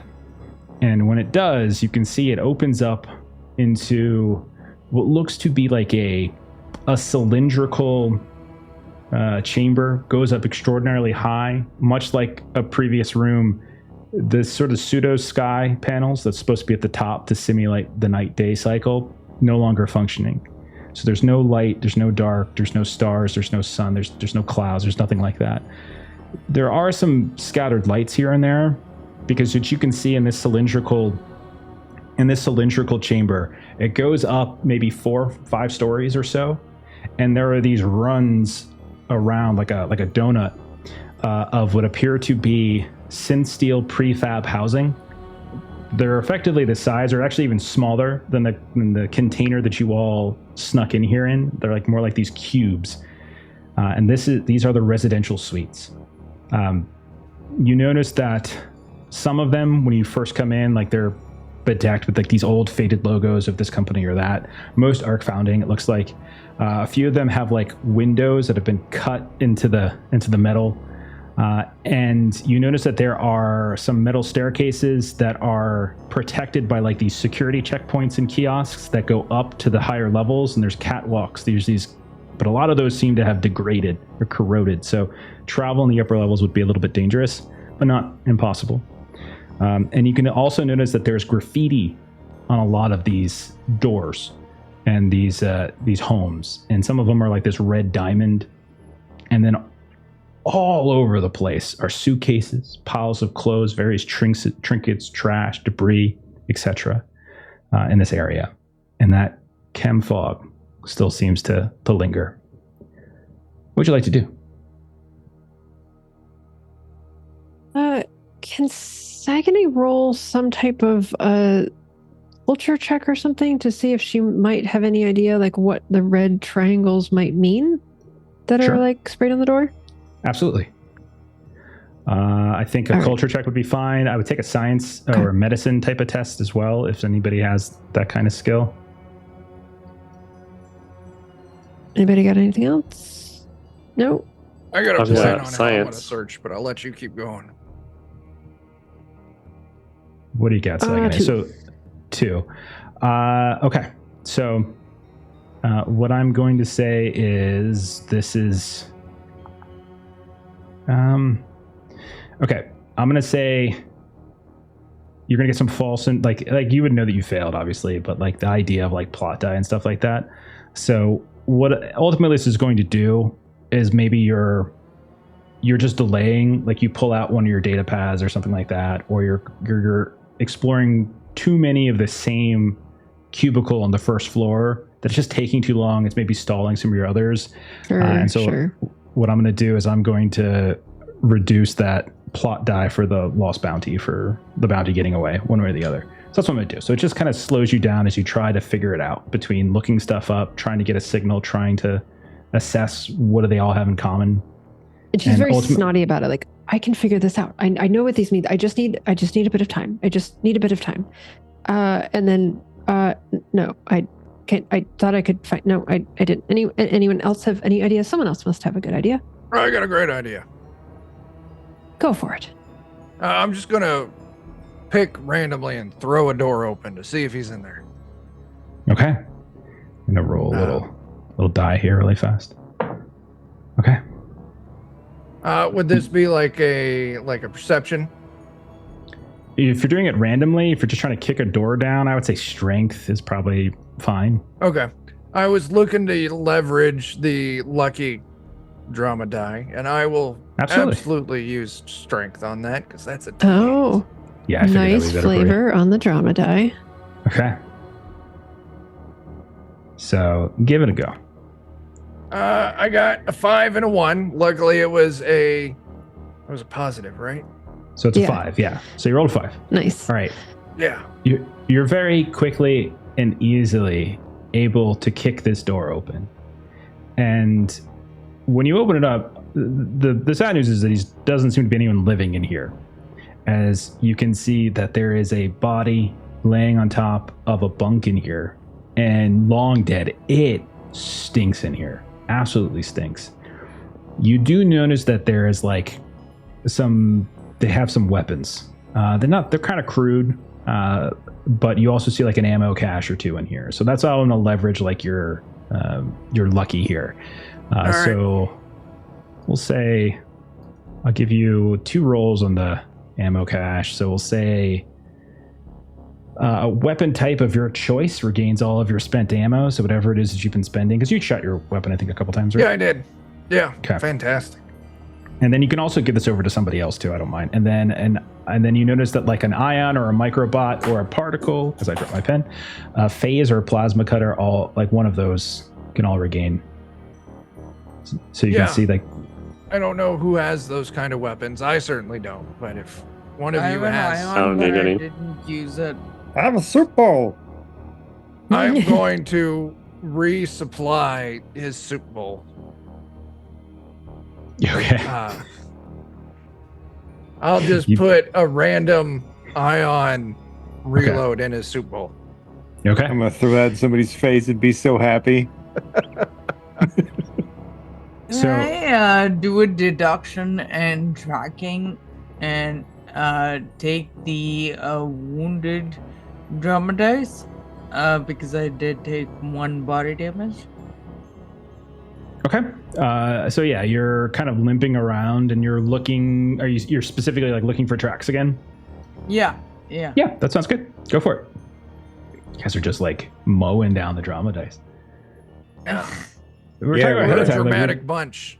We didn't know how to use them. So really. like, we're just using them all the time. Bunch of hams and cheeses. Yeah. Okay. That is just a 3. Okay. So what I'm going to do is I'm going to, again, you failed. So something happens. And so in this case, I have a plot die you can see on our little table called Chem Squad. I'm going to reduce this down to 6.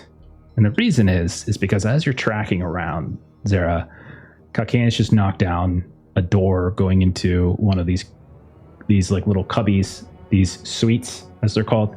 Saganay has been trying to figure out what this like red diamond is. Furbrayne's with Kalkanis. I'm not sure yet. So Zara, you're looking around a little bit and you notice another group of what looks like Legion again. And so you see 2 large broad-shouldered Legion folk. You hear the sounds of like screeching and screaming, and that maybe catches your attention. And you look up at around the 3rd floor, across on the other side of this kind of horseshoe-shaped apartment. And you can see around the 3rd floor, it looks as though like 2 Legion, 2, you're not sure, could be Kaltoran, could be Corp, just kind of bipedal from this distance, hard to say. And with all there's not a lot of light. And they seem to be trying to corral. I was going to say. Mm-hmm. Okay. Oh. Okay. I think clearly that means we have all died.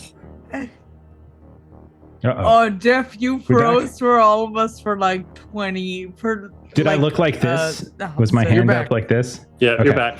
Yes, Yeah, it was a good exactly freeze. like that. As freezes go. Okay, was that's good. as good as a freeze. Okay. Yeah. So, right so you heard a after we hit screech. the scream. Okay, so you heard a screech and you look up and you can see that there are a pair of Legion, same kind of gear. A couple other folk, could be Kaltoran, could be Vergosh, and it's just more slender framed bipedal, right? From this distance, hard to tell. And they seem to be corralling some people.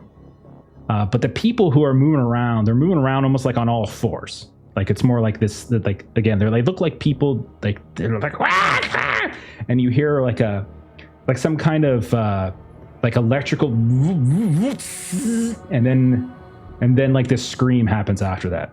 So it looks like there's some kind of squad up on the 3rd floor that has been corralling them, and they haven't noticed you yet because they're busy. But you see that there's a fairly aggressive squad in here.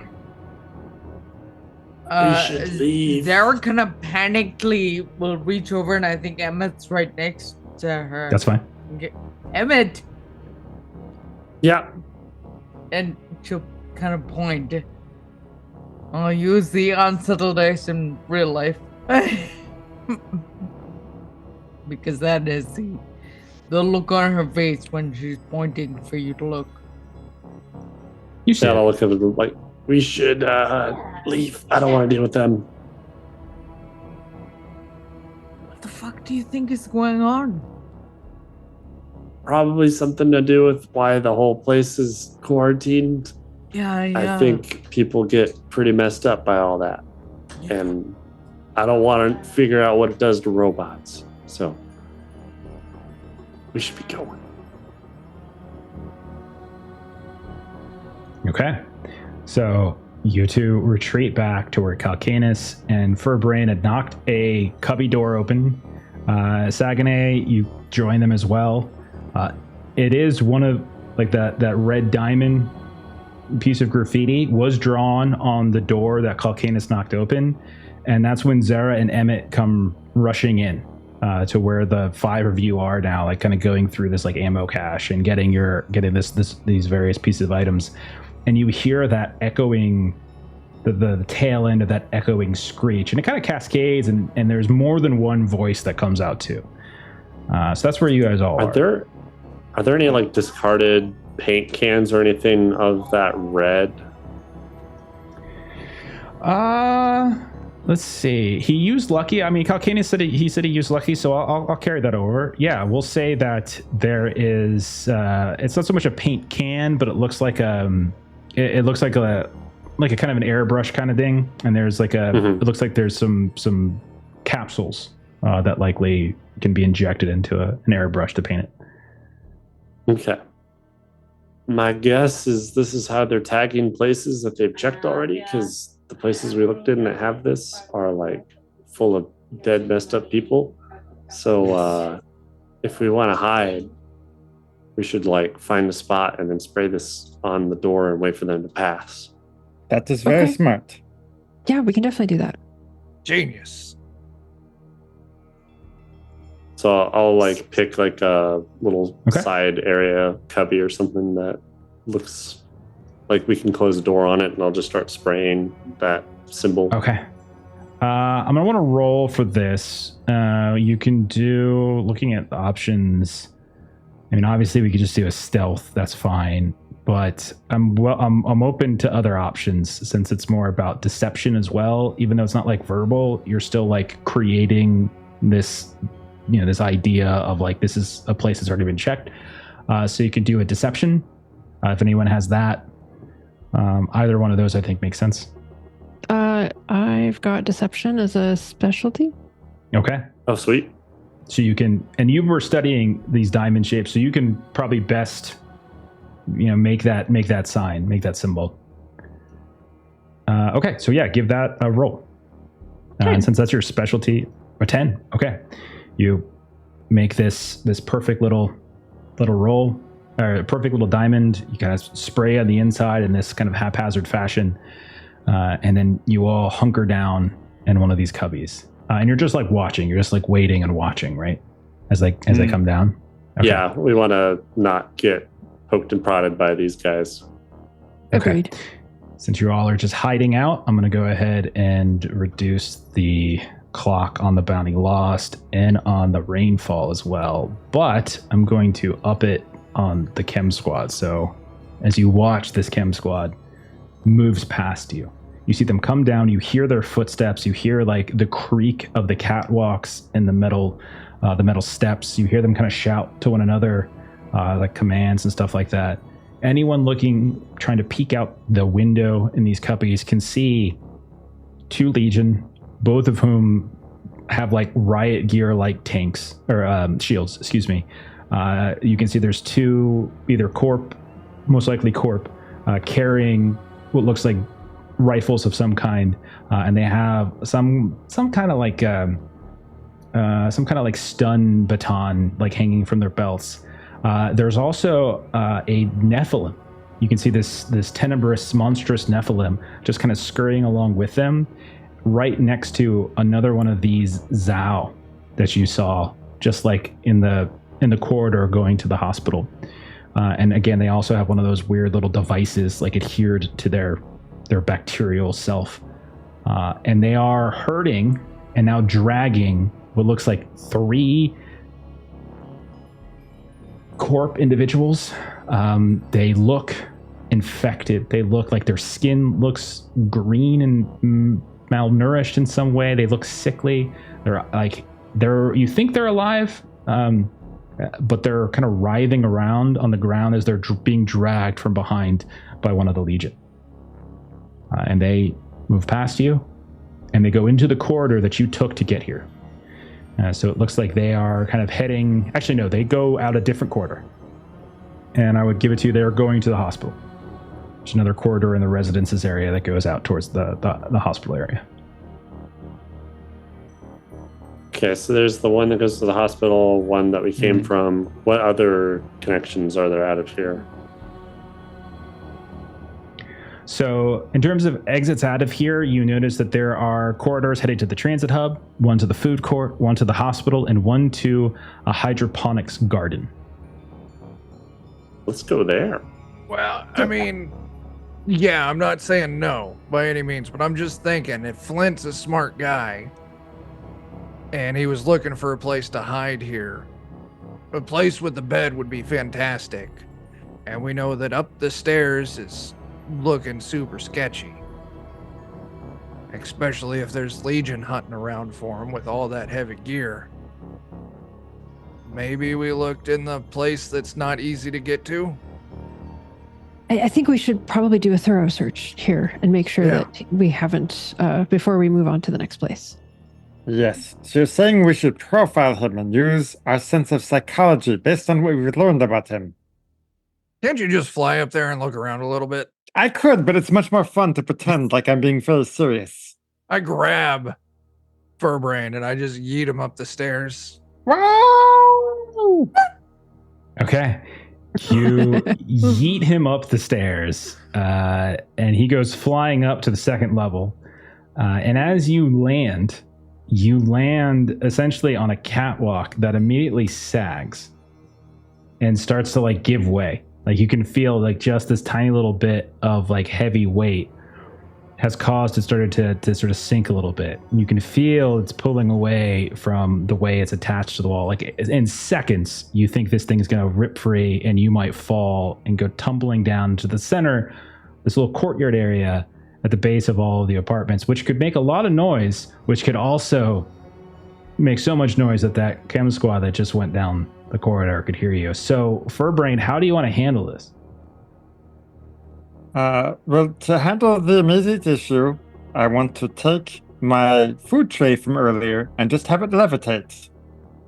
And just sit on my food tray. Okay. So you want to levitate on your food tray. Okay. That's an arcane. Nice. So you're trying to just do your... So give me an arcane roll, difficulty of 4. I will. And you know what? I'm totally overconfident about this. I know there's no way this could go wrong. Okay. So overconfidence D20. is a drama die, and it's specifically a negative 1d20. So he's going to roll a d20 plus his arcane die, and he's going to take the lower of the two. So I can take a 6 or a 17. Okay, so 6 it is. Oh, See? nice. Okay. You have every right to be overconfident as I know what I'm doing.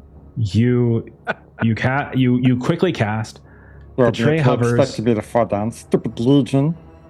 You hop on top of it, and you hop on top of it in enough time that it settles, that the catwalk settles and doesn't fall. But you know that if anyone puts any pressure on it, that might collapse. Okay.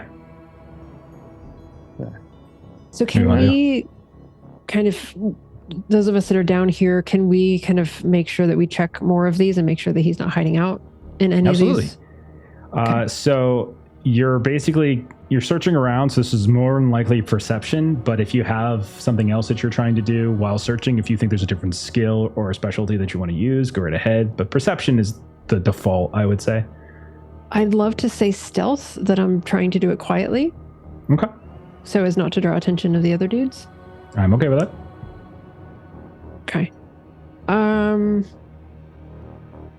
I would like to be lucky, because we want to try to get this done in a period of time. So all right. So an extra D4. Unlike other folks, I am blowing through my positive ones and I haven't pulled the trigger on negative ones yet. So that's a 9 and a 1. So 9. Okay, so you take the 9. So you make it up to, if you're doing a thorough search, you're trying to find the best path forward. I would say everyone has moved around the first floor enough that you feel pretty confident there's no one there. It isn't until you get up to the 4th floor that you come across a door that is, like, when you look at it, something about it suggests that maybe it looks reinforced. Looks like someone's like set a trap for it and everything like that. Like it definitely looks like there's some little lever thing on the outside that if somebody were to try to like kick it open, it might trigger a reaction of some kind, which suggests that there might be someone or something inside. And so she is very silently but wildly going to gesticulate to get everyone's attention, like waving her arms and pointing to the door and just making sure that everybody knows in here. And hopefully people see her. But she makes no sound while doing so. Yeah, I'll slowly try and make my way all the way up there. Okay. It is, as I was saying to Furbrayne, it is very treacherous.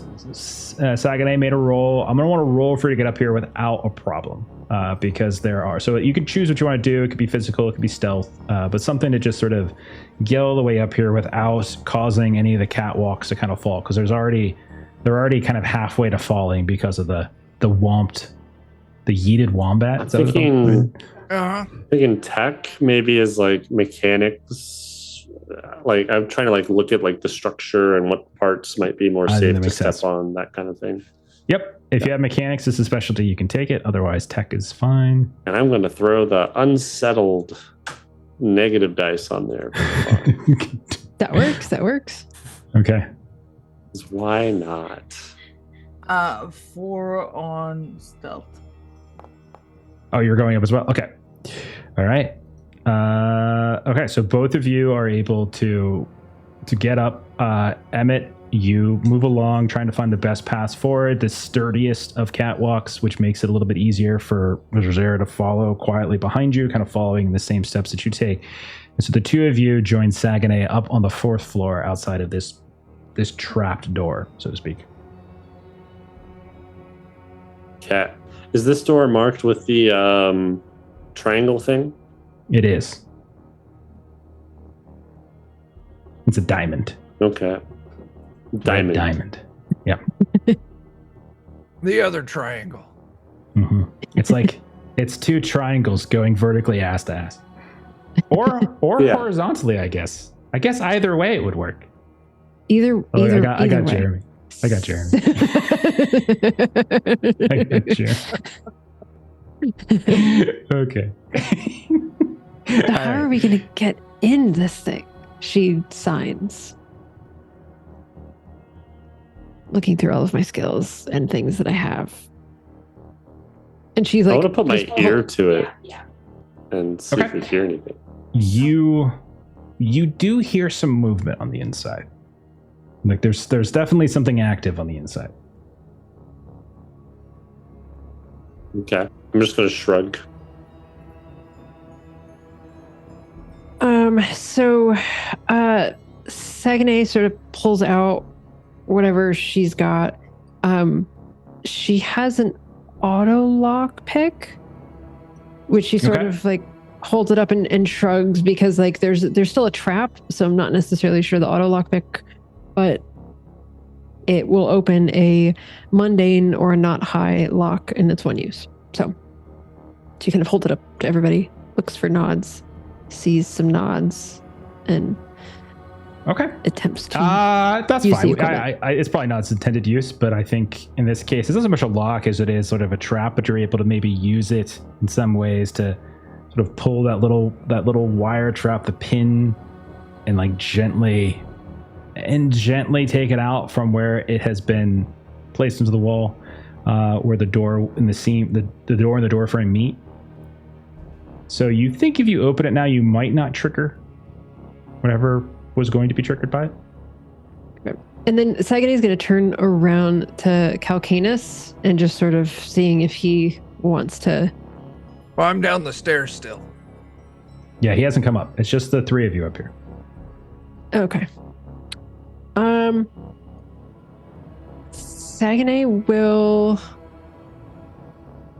kind of like see the kind of making hand motions to just open the door, and so she's just gonna kind of open the door. When you say open a door, do you like gently open it? Do you carefully open it? Do you just kick it open the way Calcanus did on the first floor? What do you do? It's gonna be carefully opening to see if we can get kind of the element of surprise on this, and so that also that Emmett and Zara can also see what's happening behind. Okay. You slowly and carefully open it up, and then right as you're able to get any kind of visibility into it, you see that there is a what appears to be a young man crouched into the corner. He looks like he's got his skin has started to sort of turn somewhat greenish, but he's got a gun in his hand. And as you slowly and creepily open it, he's going to fire. So I need you to roll a defense. Oh! So give me a defense. This is going to be against your... Hang on. As he just sort of fires to whoever he sees. This is... No, you're fine. You're fine. Everything's fine. Yeah, Absorb or D4. dodge. Absorb or dodge. Yeah, I only have stuff in tactics, so I'm rolling a D4, and I got 4. Would be against the higher defense. Okay. So it's a particle pistol, basically. So he fires. You got a 4? I did. Okay.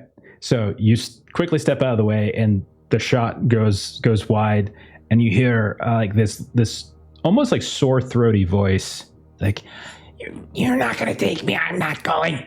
Get out of here. I'm fine. I feel fine. You look fine too. We're not here to take you. Get out. Go. This is my spot. Go. Get out of here." We're looking for someone, and then we'll leave. About this big. Caltor, no. Go. Get out. Leave. Leave me alone. And he's just like, and every time he talks, it's just like there's like this. It feels like it's a type of thing when you hear a person talk with that kind of it hurts you in some way. Like every time he speaks. But he's like, no, Caltor, no, just Legion. It's like that sound where they need to clear their throat. Yeah, a little bit. So you sure you haven't seen a Kaltoran? We're looking for a Kaltoran. I just said, get out. You're making too much noise. They're gonna come back. They were just here. Go away. And Saganay kind of looks back to Emmett and Zara and kind of pulls the door closed.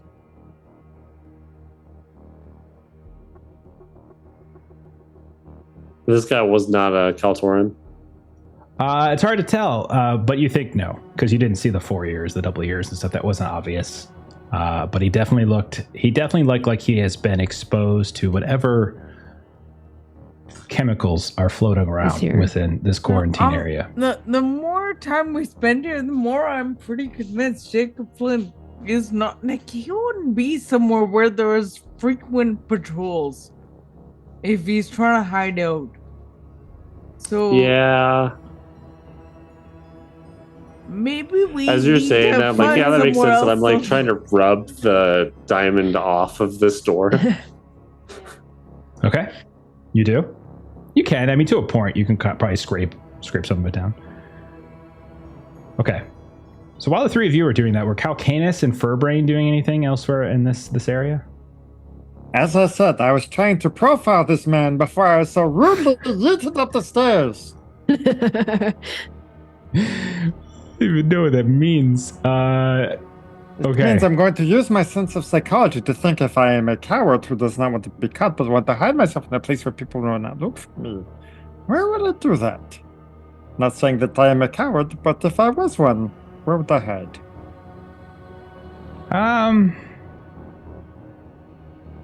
Let me see. It's not a well thought out plan. It's as he's doing his like telekinetic hoverboard nonsense. This is not like a serious character. It's totally fine for you to like say no. Yeah, because I just don't see how you would get any real information. No. He's basically just looking around, like trying to think which one of these places is the most likely. If I were a coward, where would I hide? Yeah. He's not honestly going to have any legitimate ideas. He's just waiting for somebody else to tell him, hey, dumbass, get out of here. Everything in this like residential area, it's a horseshoe-shaped chamber. Yeah.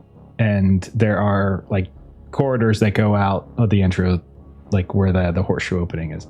Otherwise, it's just the same generic container cubes over and over and over again. And there's various like security kiosks that keeps you from like getting certain places, but there's so much damage, it's easy enough to bypass them, as you've seen some of your teammates do already. Nobody's used deduction and tracking recently, have they? Zara's used it a couple times, yeah. Yeah. I almost want to use an ability that to me is funny.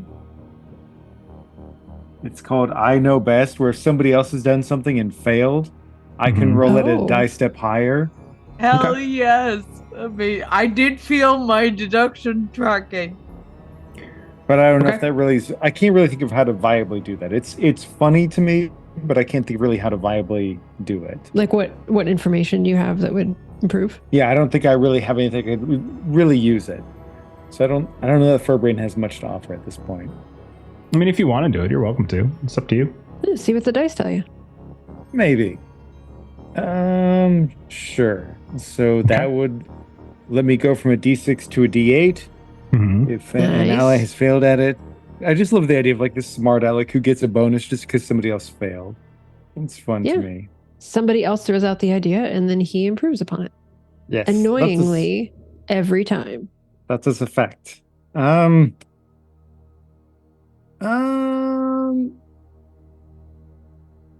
you know what? We're pressing it. I can't think of. I'm trying to see if I can find any drama dice that fit. But nothing really seems to fit necessarily. Just for the fun of it, I'll do the positive lucky. Okay, yeah. Just because. Okay. We can do that. Maybe that is a 4 and a 3. No. So a 4. No, 4 is good. 4 is a success. You got a 4. Okay. Yeah. Yay. Unless I say otherwise, like 4 is sort of where I'm defaulting to everything. Okay. So while Zara and Emmett and Saganay are up top, you come sort of hovering over top of the courtyard area where all these different sort of cubicles intersect, right? and you're just hovering there on your tray, and the fog is sort of shifting and rolling a little bit, and you notice as it does, like much like other places you've been to, like there's a residue like on the ground. Like it's so hard for you to actually see the floor anymore. Like there's something that's kind of piled up, like the particulate matter floating in the fog is just sort of like piled up in places. Like there's almost mold growth, and you definitely see like there's a lot of like, you know, there's a lot of scrapes and signs of, you know, a scrap. But one thing you do notice is that there is an isolated series of like boot prints that seem to be heading down the corridor in the direction of the hydroponics garden. And they're not huge like a legion foot. They're not drag marks like the Zao that you fought inside of the food court. They instead, you know, they just look like something, sort of a modest bipedal life form would have. There's some boots over here that are not they're not Calcana sized. They're normal sized. So they're small. No, I mean they're totally normal sized. Like, you know, this is like a good boot size right here. Like, right? It's a perfectly respectable boot size. Did your mom That would tell be you very that? big for most people. That's a great idea. We should follow them. Holy crap! When did you get back? Let's go that way. Okay. So, out of nowhere, Saganay, Emmett, and Zara reappear. Cagney's just doing that She's Gita stealthy. thing of just like showing up. Just there. I'm here now. Okay. So yeah, do you follow Furbrayne's idea here? Yep. Okay. All right. I am do. going to, since we're switching locations, I'm going to tick a few things down. Right. All right. So you go down again, another one of these corridors, but much like the one that you just had that connected to the residence hall, like it's all busted. But you also notice that it's overgrown with mold in a way that, like, inside the residence hall where you saw like the thin layers of it, it is packed much further here. Like it's on the walls, it's dripping down. Like you see it hanging in some places, almost like seaweed from above. You see like the occasional flickering of one of the screens, but that's barely giving some ambient light. You notice along the way there appear to be like 3 bodies on the ground, but you can see that they seem like fresh kills in some way. 2 of them look to be Kaltoran. One of them appears to be a Twyfar. And there is like this big pool of blood that they all seem to be layered within. And there's at least maybe a 4-inch layer of like this mold that they're laying on top of. And then you can see beyond them, about 20 to 30 feet away, is the opening that goes out into what you presume is the hydroponics area. And you can see even from this distance, it almost looks like there's sunlight coming from that direction. As soon as we come upon that, without approaching too close or risking touching them, does it appear that there's any kind of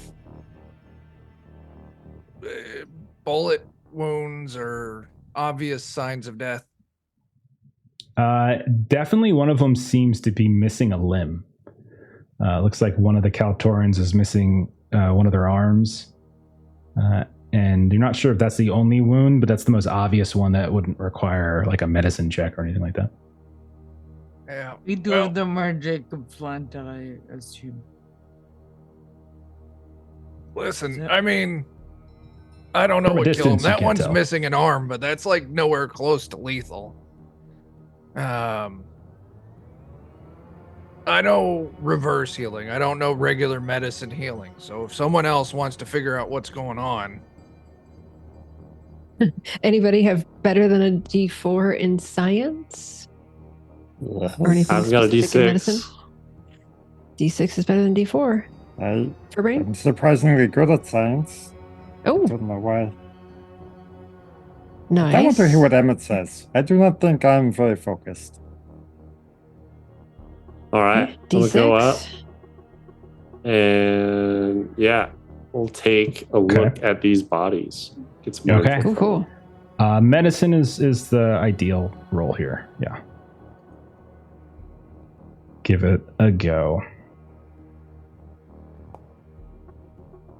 Got a 5. Okay. Nice.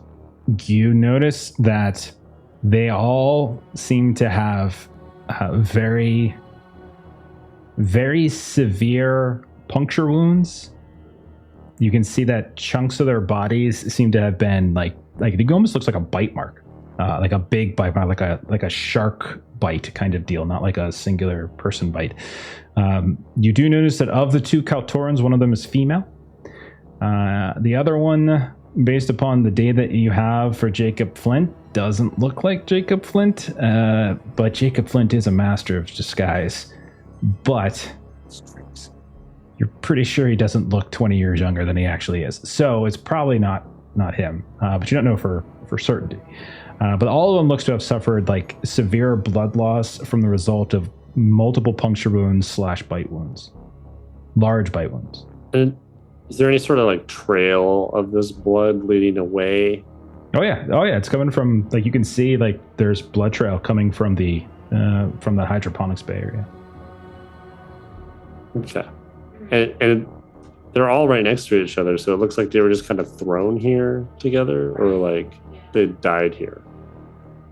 They died here, and the trail is coming back from the Hydroponics Bay area, so maybe they were trying to flee. More than likely, maybe, didn't make it. Maybe that area was cleared, and these are the people that were in there, and they're not there anymore because they're dead. And maybe Jacob Flint decided to go in there after other people thought it was already cleared, because those were the former inhabitants. And she points to the body. Do these inhabitants... Oh, I'm sorry. Well, the other thing I was going to tell Emmett is that in addition to his medicine test, what I'll give him just for free for getting close is they are well armed. They have weapons. They have guns. One of them has a grenade. You can see that they all seem to be pretty well equipped. And if you start going through their are their weapons drawn, or any of their weapons like holstered still, or are they like out? Oh, no. Like, they have multiple weapons, so some probably are still like holstered, others are laying on the ground next to them, that kind of thing. But the other thing you would notice... them? Yeah, I mean, they're dead, right? Sorry. What else do we notice? The other thing that you would notice is that as you start going through their packs and find like ammos and things like that, they do have a data pad. And you see one of the things that they have on the data pad is a very similar dossier that you have for a man called what looks like Manly Plumpbottom. And it definitely looks like the man you know is Jacob Flint, except he has a mustache in this one. Master of disguise. You would guess that maybe these are also bounty hunters seeking Mr. Jacob Flint. That's How many right. different people are hiding out here? It's the other ones that haven't returned. Okay. Yeah. All right. Can we grab their weapons?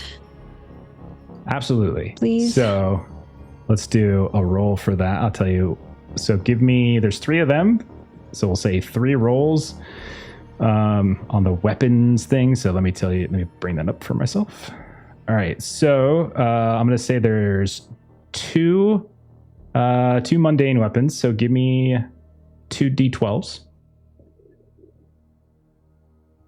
Call out if you're rolling it and let me know what you got. Sorry. I just rolled it in Foundry. What'd you get? A 2 and a 10. Okay, so there is a modded plasma cutter, and there is a Wormix spitter. I use the Wormix spitter in our regular frag game, and I fucking love it. You better take it. Yeah, can I have it just for sentimentality? Sure, yeah. Go for it. There is 1 thermal grenade, as I've already mentioned, and then somebody give me a d12 for an exotic weapon.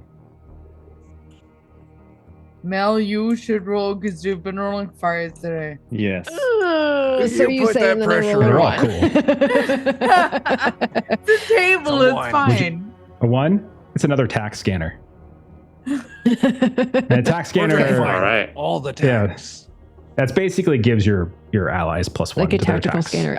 It actually helps because it gives all allies a it's very +1. useful. So it's actually what was the first weapon? I don't remember. A modded plasma cutter. Modded That's right. plasma cutter. Yes. Furbrayne will just put out his bowl with the fuel cell in it and ask to put the thermal grenade inside of it. I was really Sounds about good. to make the suggestion of giving the furry space wizard the grenade. Yes. That sounds perfect. There's That no way sounds this like a could go very- wrong. Mathematically, Good I idea. can't see any flaws in this plan. I like your Of course math. not. Legion Okay. are well known for their mathematical skills. I'll take the tax scanner. Okay. Put it in your Yeah, I have a inventory. tax scanner already. So I guess the question is, did Lord Plumpbottom kill these three? I think so. Or- Bottom.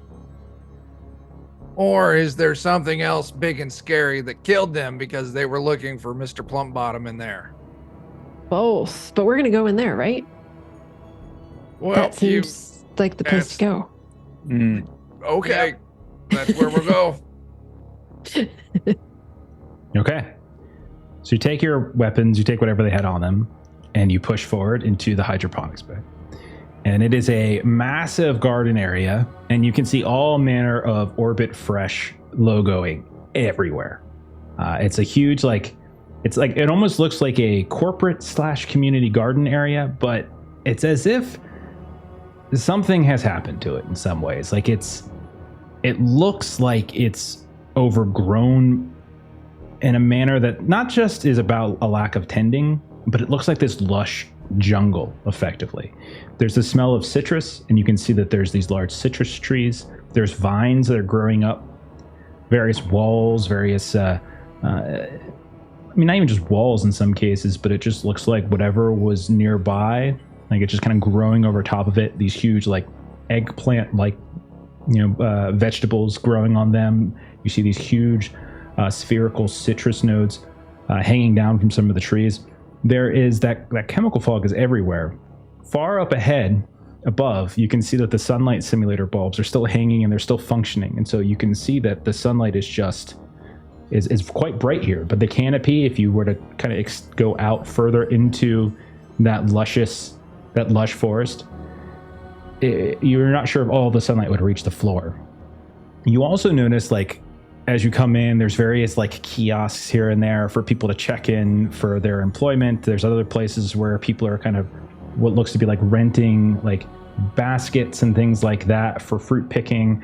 Others, it looks like there was some kind of garage for some small terrain vehicles. And there's also this big sign, and it's flickering on and off. And you see families, you see children, you see all sorts of smiles, and it's kind of pointing to what looks to be some kind of special amusement park ride thing. And you see as that advertisement kind of flickers in and out, there's these huge kind of awkward looking animatronics of these giant lizard-like creatures. And there's the children that are climbing on top of them, and then it flickers out. And it's almost like they're riding them around here and there. As you're standing here, you hear a distant roar. Just you hear that, and then you see a lot of the trees to start to shake a bit. And as that happens, rain starts to fall. This chemical rain, this suppressant rain, as that plot die has finally ticked down. All of you, go ahead and I need you to make a resolve test. First, you're going to lose one of your items as you watch as it just becomes completely and utterly destroyed by this chem rain coming down. And then you roll a resolve test. All right, I'm gonna roll a d6 to see which item I lose. Okay. That is a 3 on my sheet, which are my field rations. Okay. Your food, somehow the I was flap having on a your snack. pack was open, or maybe you I was have it having a out and snack. just in your hands. Okay. Yeah. So everyone roll a resolve as well. This is your defense resolve. This is a 4. You need a 4 Anything higher, it's fine. 2. Calcanus, you're keeping it together. 5 for Furbrayne, he's keeping it together. Saguenay, what'd you roll? 2. Zara rolled a 3. Both of you take a +1 stress damage as you're getting spend a grit. Wrong game. And Emmett, how'd you do? Actually, I need to re-roll that D4. Yeah, okay. And then I rolled a reckless positive die, but I got a 1 on it. I get reckless against the rain all the time too. Okay. Yeah, I was thinking he was like recklessly trying to dive out of the way or something, and just made it worse. So you failed as well then, because you rolled a 3. Am I saying that right? Yeah, 3 is my highest. Emmett, Saguenay, and Zara all take a point of stress damage. Not so like you got enough clothes and other stuff on you that you're able to keep away from from your skin, but you can see some of your equipment begins to degrade right in front of your eyes, especially anything that seems to be not underneath a tarp or not underneath your bag. So if it was in your hands, it's more likely degrading. Between that and this crazy war, and then you watch as one of these trees kind of bends off to the side, and you see a head just sort of pop up from atop the tree line, and it looks a lot like that strange animatronic creature that you see on like the advertisement screen that's advertising rides for children amongst the citrus trees. It roars again, echoes off the various chambers, and I'm going to say we're going to stop there as we've hit time. And we'll do a part 2 of this, and we'll see if you're able to find Jacob Flint. We're gonna do a part 2. Okay, cool. Yeah, nice. Fun. Okay, agreed. There's a giant animatronic T-Rex in that jungle. Everything will be fine. I want more. Everything will be fine. Oh fine. Goodness. Oh great. How heavy of things can you pick up with your like telekinesis? I think it's probably a different range of skill check. Like 4 seems to be kind of like a standard for a lot of stuff. I imagine if I tried to do something really dumb, Jeff would probably make me roll a higher number. Yeah, I've been keeping things to difficulty 4 just because I don't know yet. Yeah. So I usually tend to err on the side of easier until I figure out where everything's at. So I've been trying to err on the side of like fairly mundane. Yeah. So we've got 3 attempts of puppeteering some people. So have you guys marked all of your drama dice and everything? Yeah. Mm-hmm. Yeah. Is anyone, how far along are you? Because there's like 12 of them. You have to get through all 12 before you can cycle back to them again. You've only used 2. I've gone through a few. Okay. Yeah. It sounds like you guys have been using them pretty regularly. Yeah. I like to use the negative ones as soon as possible. Yeah, mine were negative. I've used 2 and they're both negative. Nice. So so we'll do a part 2 of this so we could see how this all ends. There's still other things to explore, other things to find out, and then we'll go from there. Probably just in our frag slot. So I guess because next week we're playing our usual alien game, but the week after that. So I will say I dropped the link in the Twitch chat. If you're watching this later on YouTube, check the YouTube notes. I'll have a link to it, to the backer kit page for Ragtag. I think the campaign comes up in a 4.5 days or so, something like that. So later this week, and I think Wade's still in the chat. He can correct me if I'm wrong. I think he said it was like a 2-week campaign, which means that we will have another session for our frag group before that campaign is over. So I think we can do the conclusion before the campaign is up.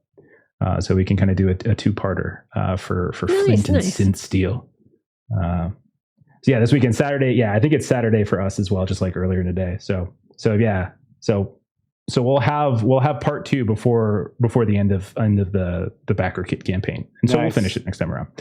Cool, very fun. I like it so far. I really do. Like it moves fast. Like I'm still figuring out the plot dice stuff. Like at this point, you're still doing fine with the bounty one. So like you just got plenty of time on because I started that at the D20. The rainfall one, so is basically a time tracker, and that's going to reset now back to 8. And that is just because they're on this intermittent intermittent spray. The Chem Squad stuff is the things that you guys have been able to yo-yo around. Like if you guys do some smart stuff, it'll go back up. If you guys do some dumb shit, it'll go back down.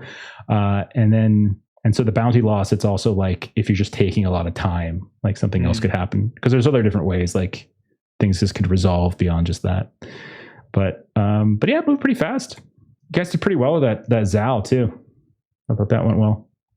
I was worried about that. I was really worried. Yeah, that was interesting. Like, let me throw things in it. No. That just they anything sometimes. That was fun. They do. That was kind of the whole food court scenario was such a fun idea. That was a good one. That was a lot of for fun. sure. You guys didn't explore the other venues, and maybe we will when we go back.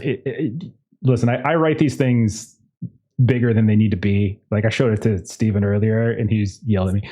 But like, I don't ever expect everyone to explore all of the places. Sometimes I just have fun with it. So like the bottom floor venues was no frills, all grills, slop and go. Oh, nice. Everybody fries. The middle floor had slicers, which was basically like a pizza place. Noodles by you, a noodle place. That's a wrap, which was like a taco and wrap joint. Nice. Amazing. Okay. And then the top floor. You probably know this. There is actually a Canadian grocery store called No Frills. Oh yeah, That's amazing. funny. That's really The funny. top floor Clearly a had- Nephilim restaurant. Yeah. Yeah, clearly. Top floor had Smoke Rises, which is basically a space hookah bar. That's really nice. Okay. All right. Yeah. Hell yes. I just want to show you because I don't know if we're ever going to see them, but I had some fun just sort of making random stuff up. There's also advertisements that I had. There's one or two advertisements I had. Makes me so happy. I wrote way too much for this. This is way too much. What am I doing? It's a 2 hour. It was supposed to be a 2 hour thing, and I turned it into like a 4-week campaign. Anyhow, it's a fun That's world. how it goes. It's a fun world.